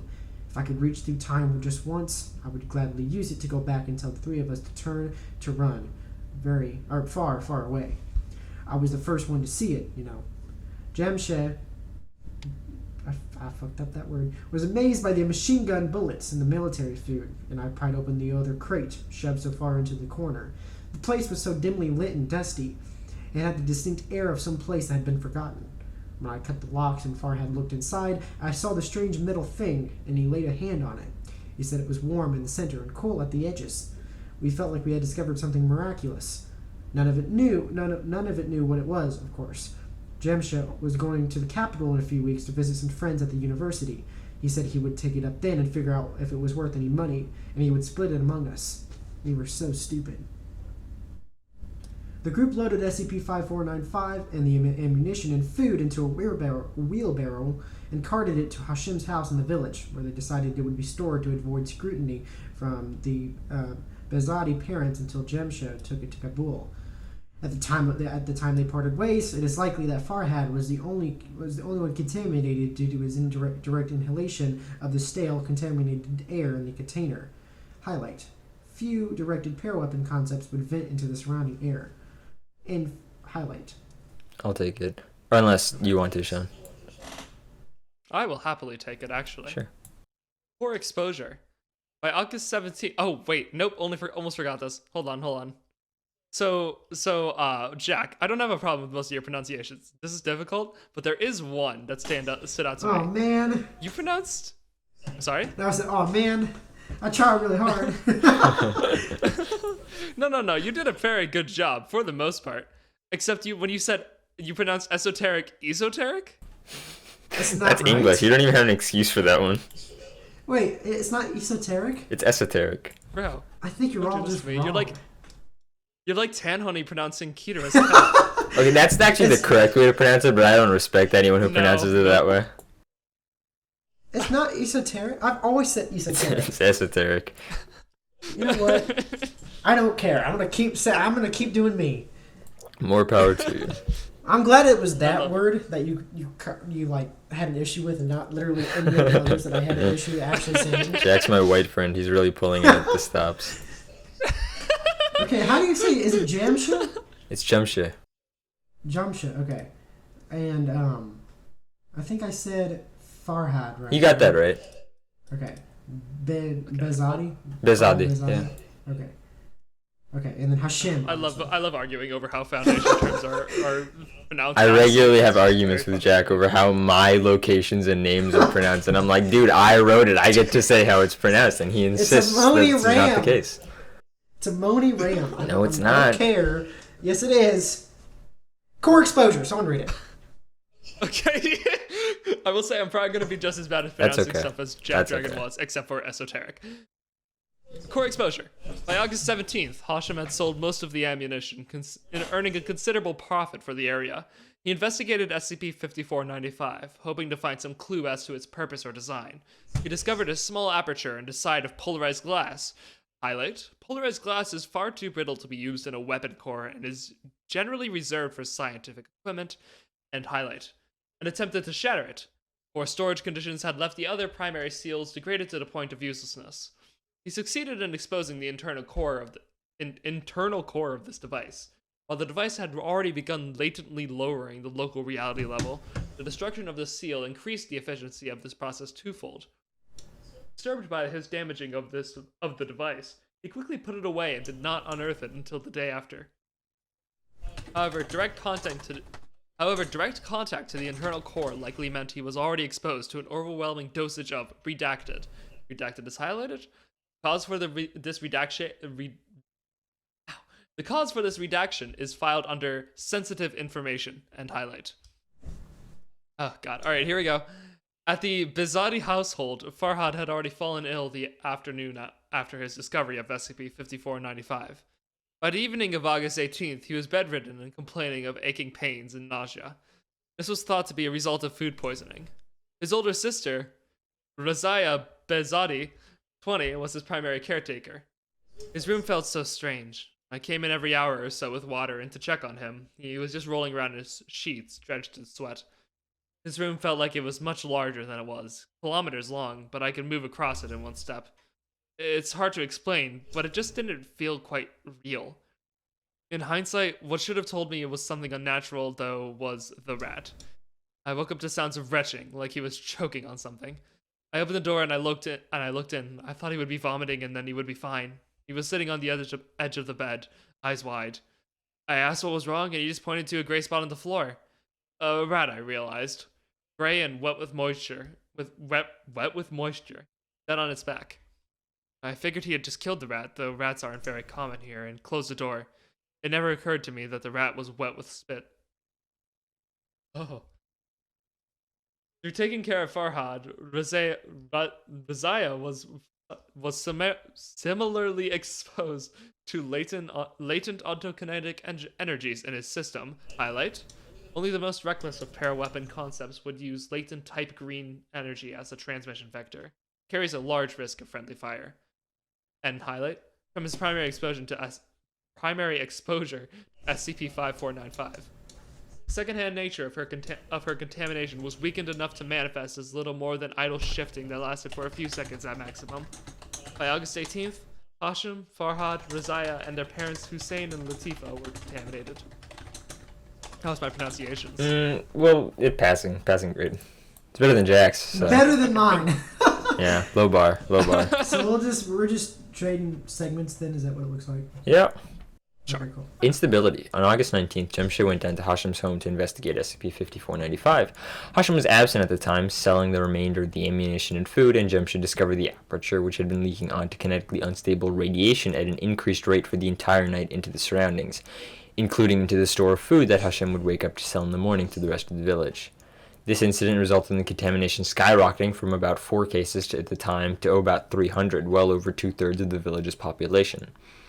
The ingestion of contaminated food imbued individuals with uncontrollable ontokinetic abilities, highlighted, theoretically possible, if contrived, and highlight, that while individually minor, were greatly amplified by SCP-5495, degrading the reality stability of the region. Reports of widespread sickness increased as suspicions grew that some sort of plague had descended upon the village, accompanied by rumors of witchcraft or some divine punishment being cast upon the citizens. Jamshid's investigation included using a saw and bolt cutter to remove a piece of SCP-5495's casing, highlighted, extremely unlikely that a weapons-grade reality core could be disassembled by one individual with primitive tools, and highlight and peer inside. The removal of the casing quadrupled the speed of reality degradation by exposing significantly more of the core substance. Jamshid himself almost instantly received a massive overdose, likely causing rapid warping and distortion of physical structure and composition, followed by a sudden return to normality, resulting in massive internal trauma, destruction of bones and organs, failure of conception, and internal liquefaction. Highlighted, no feasible explanation for how Foundation investigators were able to infer this level of detail without experience, and highlight. It is unclear whether Jamshid died as a result of this or survived in a semi-real state until August 20th. Meanwhile, spontaneous reality failures were occurring in the homes of other villagers. I think that was the most scared I've ever been in my life. I was sitting at the dinner table with Amir and Papa, and I asked someone to pass the dish. Amir reached out, and everything just shook. Like the world was buzzing with violence. It only lasted for a split second, but I could tell Papa felt it too, because I saw him make a face.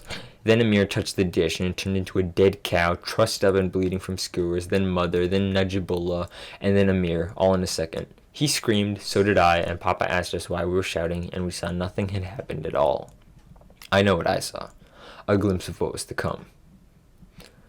The reality level of the village had already fallen to dangerous lows, and the density of the ontokinetically capable individuals rapidly increasing resulted in a full collapse of consensus reality on August 20th. Collapse. In the early morning of August 20th, Farhad Behzadi died in his bed. However, the local area of destabilized reality caused by his contamination resulted in his corpse rising and going about the house in a jerking, puppet-like gait and speaking to the rest of the family. This illusion faltered when the corpse, still subject to physical decomposition, succumbed to rigor mortis and collapsed in the middle of the kitchen during breakfast with his parents and Hashem. No one had discovered Jamshid's body, and Razaya had gone into town to get groceries.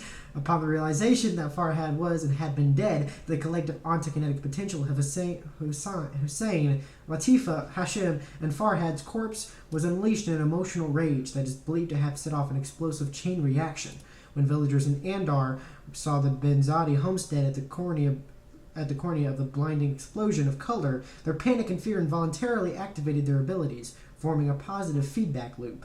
Eyewitness accounts of this are extremely difficult to separate from ontokinetic creations and hallucinations, but a general image can be gathered. It was exhilarating. The worst thing I've ever lived through, inarguably. I was in the mountains when the Russians invaded, and when they pulled out, I lived through the fighting and the shelling and the Taliban. This was a fresh kind of agony. I saw my house be stripped away layer by layer, like a cow being skinned, exposing the sinewy skeleton inside. My family became a series of giggling explosions, mortar shells frozen midway through detonating. They danced around my head as the sun came up and back down 1,000 times in a second. The ground was much too far away, but I could feel that my toes touch it before my toes stopped being there. I was a series of blocks and rods, then calligraphy, then the goat I kept as a child.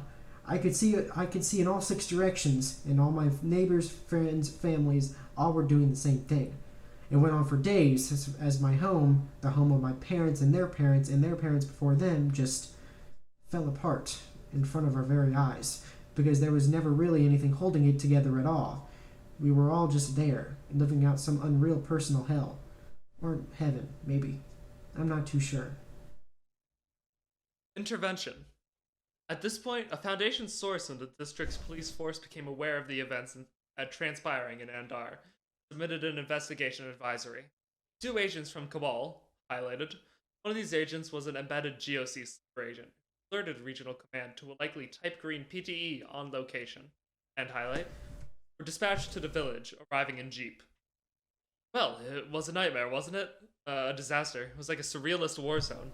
Most of the mud and clay houses had been properly destroyed, reduced to some wet purple cubic substance that only resembled rubble. The village square was, I remember, the distended and taffy-stretched bodies of a man and his wife lying next to themselves, on and on and on into the infinite horizon. Then I took a step and I was past them. I'm still not sure whether the corpses had been vastly multiplied in on themselves or whether I was being looped around and around the town. The sky was a peculiar shade of water, and the water, well, I think that's not relevant. My point is that it was horrible. I know it sounds like I'm being cavalier, but that's because it's one of those things that you see and you just don't quite process it. Your brain decides it'll be more effective. Just maintain a layer of disconnect from surroundings, a disassociation of. A lot of the details are faded now. I remember one thing: light, soft hissing coming from everywhere all at once, barely perceptible over fires and bum. Very quiet and a very strange. Agents retreated from the village, reporting the situation to the field office, which related to Site 34. Tactical response team Romeo 9 Sandstorm was discreetly deployed to establish a containment cordon and assess the situation. Officers equipped with cant counters determined the location was in a state of dramatically unstable and shifting reality, and authorized the aerial drop and activation of a mobile Scranton reality anchor, PH-47 Chinook. The MSRA landed in the village center and began functioning, allowing Romeo 9er to move in and secure the area shortly before the arrival of a global occult coalition force. Highlighted. Assessment Team 0296 Clay and Fire, followed by Strike Team 0995 Dune Demons. Cleanup. Of a population of about 450, 98 survivors were rescued by the Foundation, the vast majority suffering from some form of reality-manipulated syndromes, including but not limited to expulsion of living mammals, substitution of blood and organs with mundane household objects, fractally infinite bodies, altered conceptions of self, base identity and body changes, a litany of mental issues, anomalous, non-anomalous, and spontaneous implosion. While the abilities were much more limited in scope following the enforcement of consensus reality on the region and the resulting smaller Hume differential, they were still considerable and numerous. Cant counters tracking the epicenter of the collapse of reality found 2 points of note: the location that had once held the Besadi household and the Hashem household. The former had been entirely annihilated. The house and property had simply vanished, leaving behind a low, wide crater containing Hashem, Razia, and Hussein all in shock and suffering from acute paralysis in addition to the ontokinetic effects of the others. Farhad's body had, according to the group, not become and taken his mother with him. The Hashem household led to the discovery of SCP-5495 as the root cause of the incident, as well as the liquefied remains of Jamshid Bezadi. Type Green and amnestic treatment were used to gradually return surviving victims to a state of normality as possible. Due to classified methods, GOC troops were not allowed on-site for the duration of the Foundation occupation, to much consternation. The approximate timeline above was constructed using testimony from surviving actors prior to amnesticization.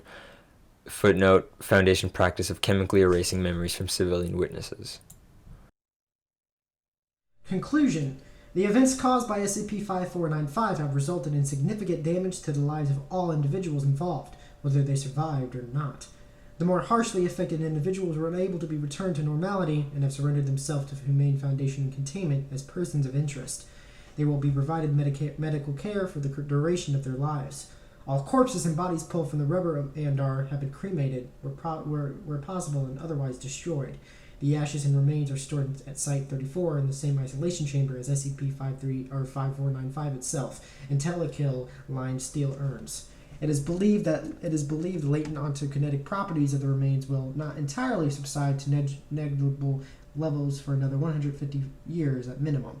Highlight. This degree of estimation is beyond current science available to Ptolemy research and development.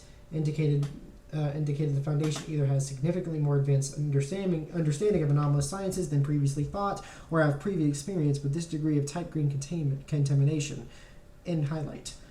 I do not know why this happened. Divine punishment, making a Sodom and Gomorrah to teach Lut's wife a lesson. Supernatural, witchcraft, something. I don't know. I know that I'm never going to be able to visit the graves of my family, and that's someone's fault.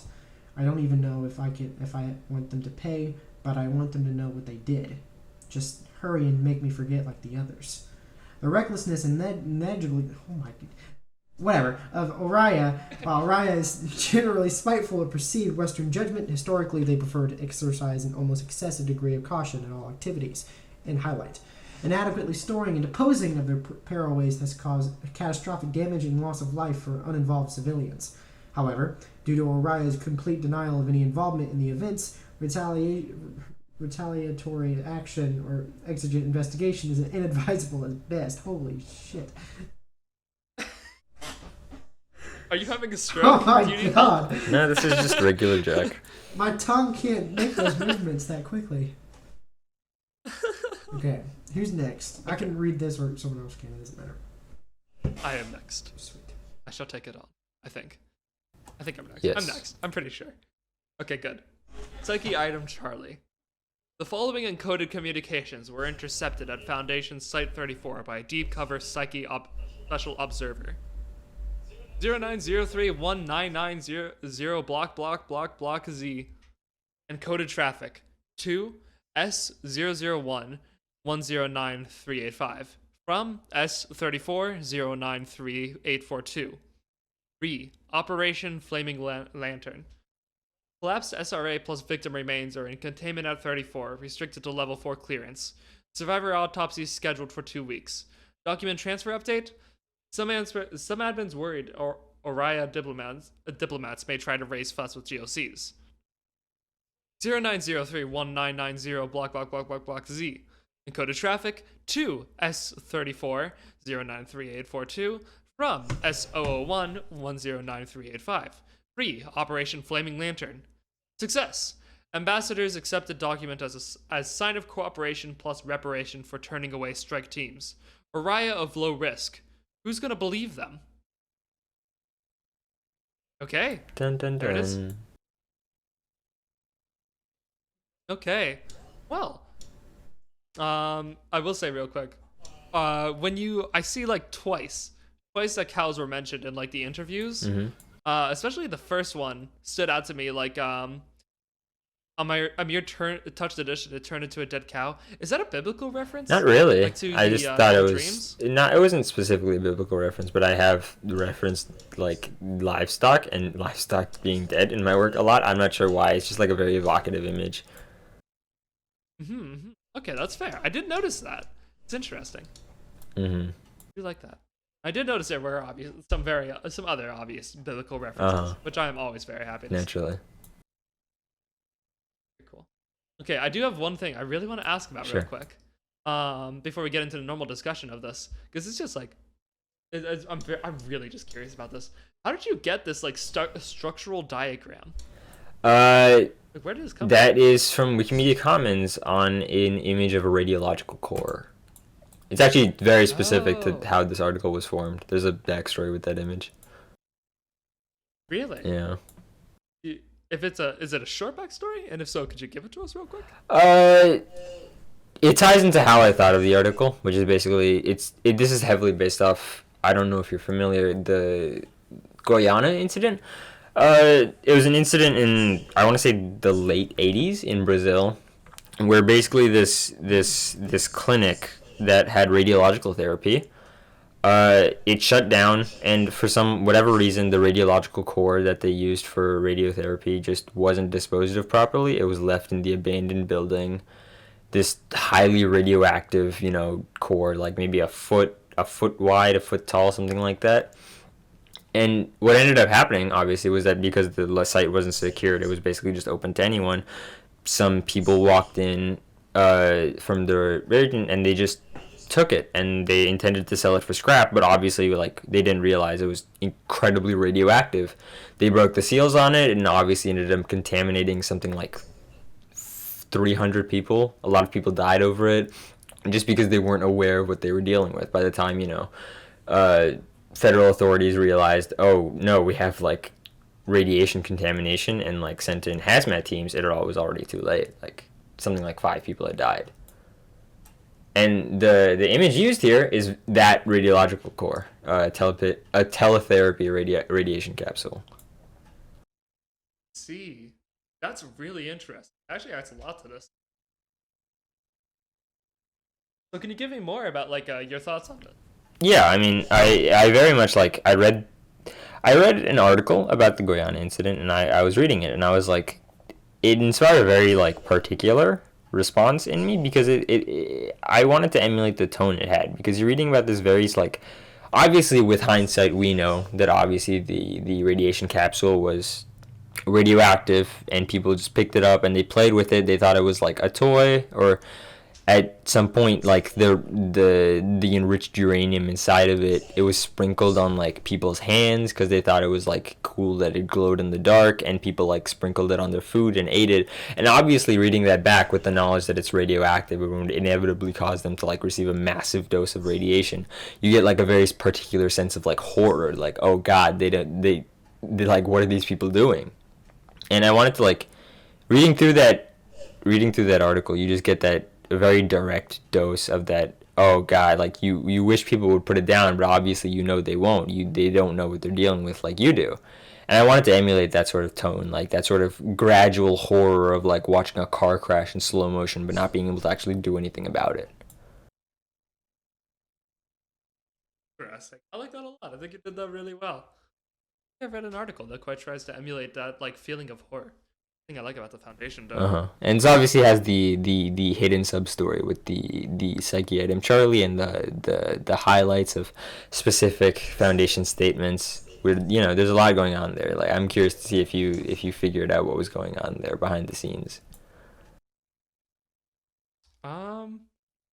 I don't really think so. Honestly, I think it's partially because I'm quite tired. No, I don't blame you. But I would like to hear what is going on. I mean, obviously there's a lot of highlighted stuff, a lot of which is directly contradicted by the GOC's findings, which raises the question of, okay, the Foundation is obviously either lying about this or hiding something. So what are they hiding, or why are they lying about it?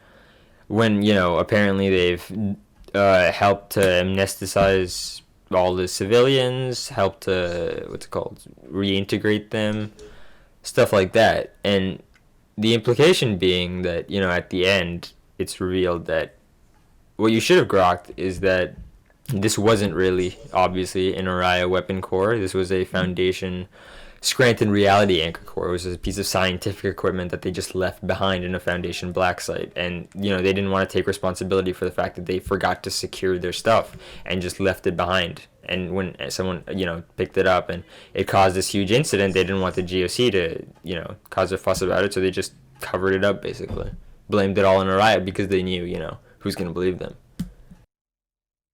Oh, that's cool. Okay, that actually makes a lot of sense. Very interesting. I started this from the framing device of, okay, what if the GOC was reading an article, like an SCP article, but like there was obviously some lying and hidden sub story going on with the article, and I struggled for a really long time. I was like, how do I effectively communicate that story?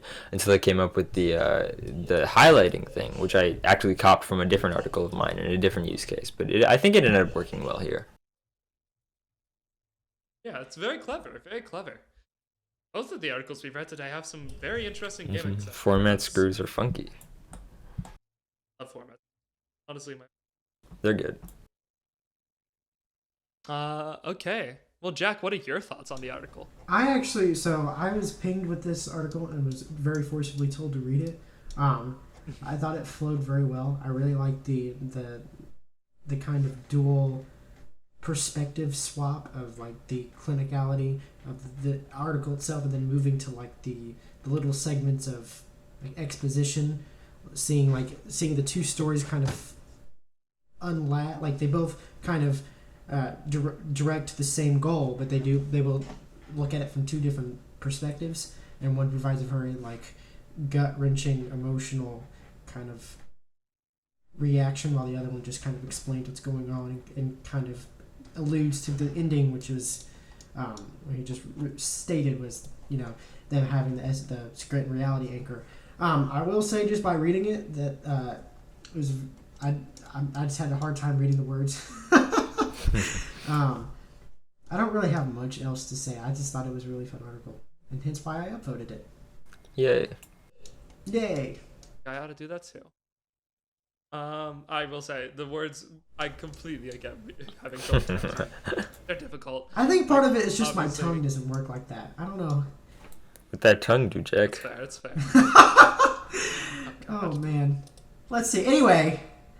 Oh no, I broke a page. Hang on. Who is listening to grunge music underneath my feet? It's a good question.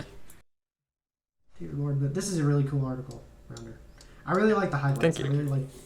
It was a good format trick. I think it worked out really well, especially considering I don't think I've ever seen anything properly like it before. I think I've seen one other article before yours that tried it and it didn't really work out well. Because you have sometimes there's a bad tendency that it takes your focus.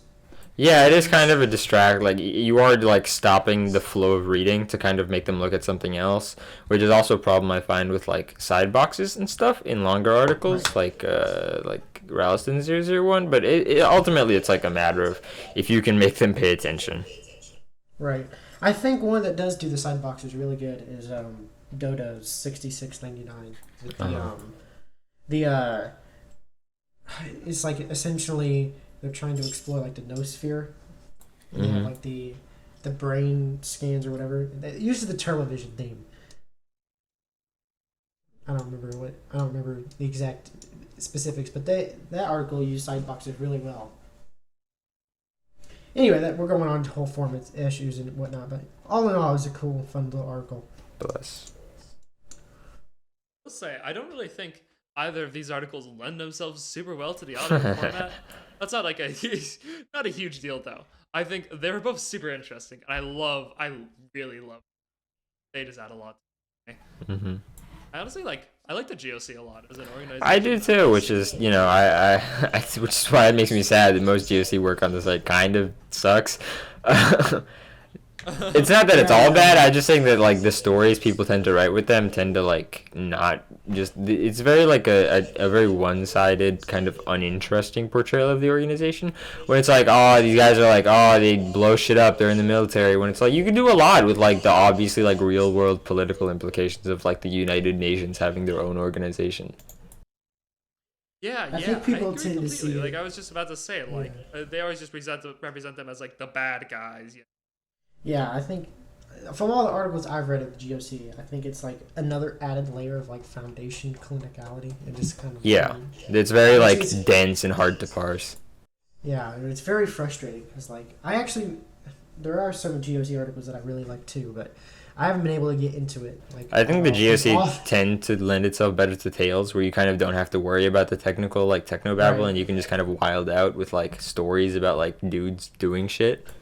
Right. Actually, both articles read today use GOC to some extent, so that's cool. Huh. Yeah, you're right. One person one article that comes to mind about the GOC sort of that I think was done really well was oh shoot. Okay, hold on. I want to find this real quick because this article is really cool and I haven't seen I think it's pretty underrated. I'm gonna quickly look through my forum history because I know this person. The person who wrote this gave me like crit on on something once. Apologies. No worries. I'm gonna bet it has probably something to do with the unfounded SCP article. I'm just kidding. What? I'm sorry. No. He just says things. What does that mean? No. So I think Ralston wrote an article with the GOC that essentially it provides like context. I'm gonna spoil it for everyone.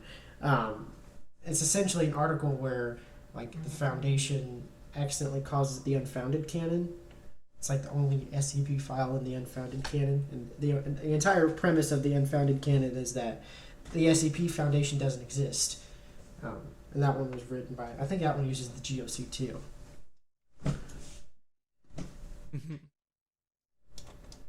Okay, I can't find us. Shoot. Hold on. Let me just try to look up the person's name. If you can describe it, one of us might remember it, maybe. So that's actually not a bad idea. Do you guys know, like, I think the fish is in their name? Fish. It is. Hang on. I think I might know what you're talking about. What is that one that Fish wrote with the tombstone or the stone or whatever? Was that the one? Don't think so. Okay. It's like there's a person in like a GOC operative like break kind of like in the SCP organization going through like this weird program, and they're like disguised as a normal operative, like just learning about this. Like they're disguised as a normal agent, SCP Foundation agent going through like this training program. This is difficult. It's hard to search for authors on the SCP Wiki, especially when there's not a lot of all great this discovery fish. things for authors. Well, to be fair, I don't. You guys know which author I'm talking about, though? I don't think I do. I have a feeling it's probably Fish 12. It's either that or Fish-ish. Maybe. Fish-ish, maybe? I don't know. They're an SCPD, I think. That's the only fish I know that's been doing a lot of crit recently. I think this is definitely a newer person on the wiki, I believe. I don't know what happened to the Is it forum 6970? Actually, that one doesn't even use GOC. Never mind.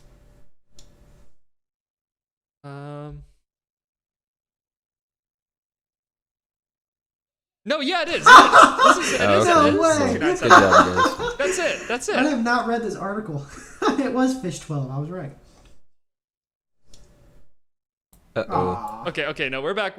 I'll fix that. Nice. Press the wrong button. I accidentally ended my recording there. Okay, you listeners at home won't notice a difference there because I'm gonna fix that. But not a big deal. This is wow, I'm so good at this. This is the article. Exactly what I was talking about. Oh wow, I can't believe I guessed Hooray. that right. Yeah. Hooray. I really like this. I do want to ask you something.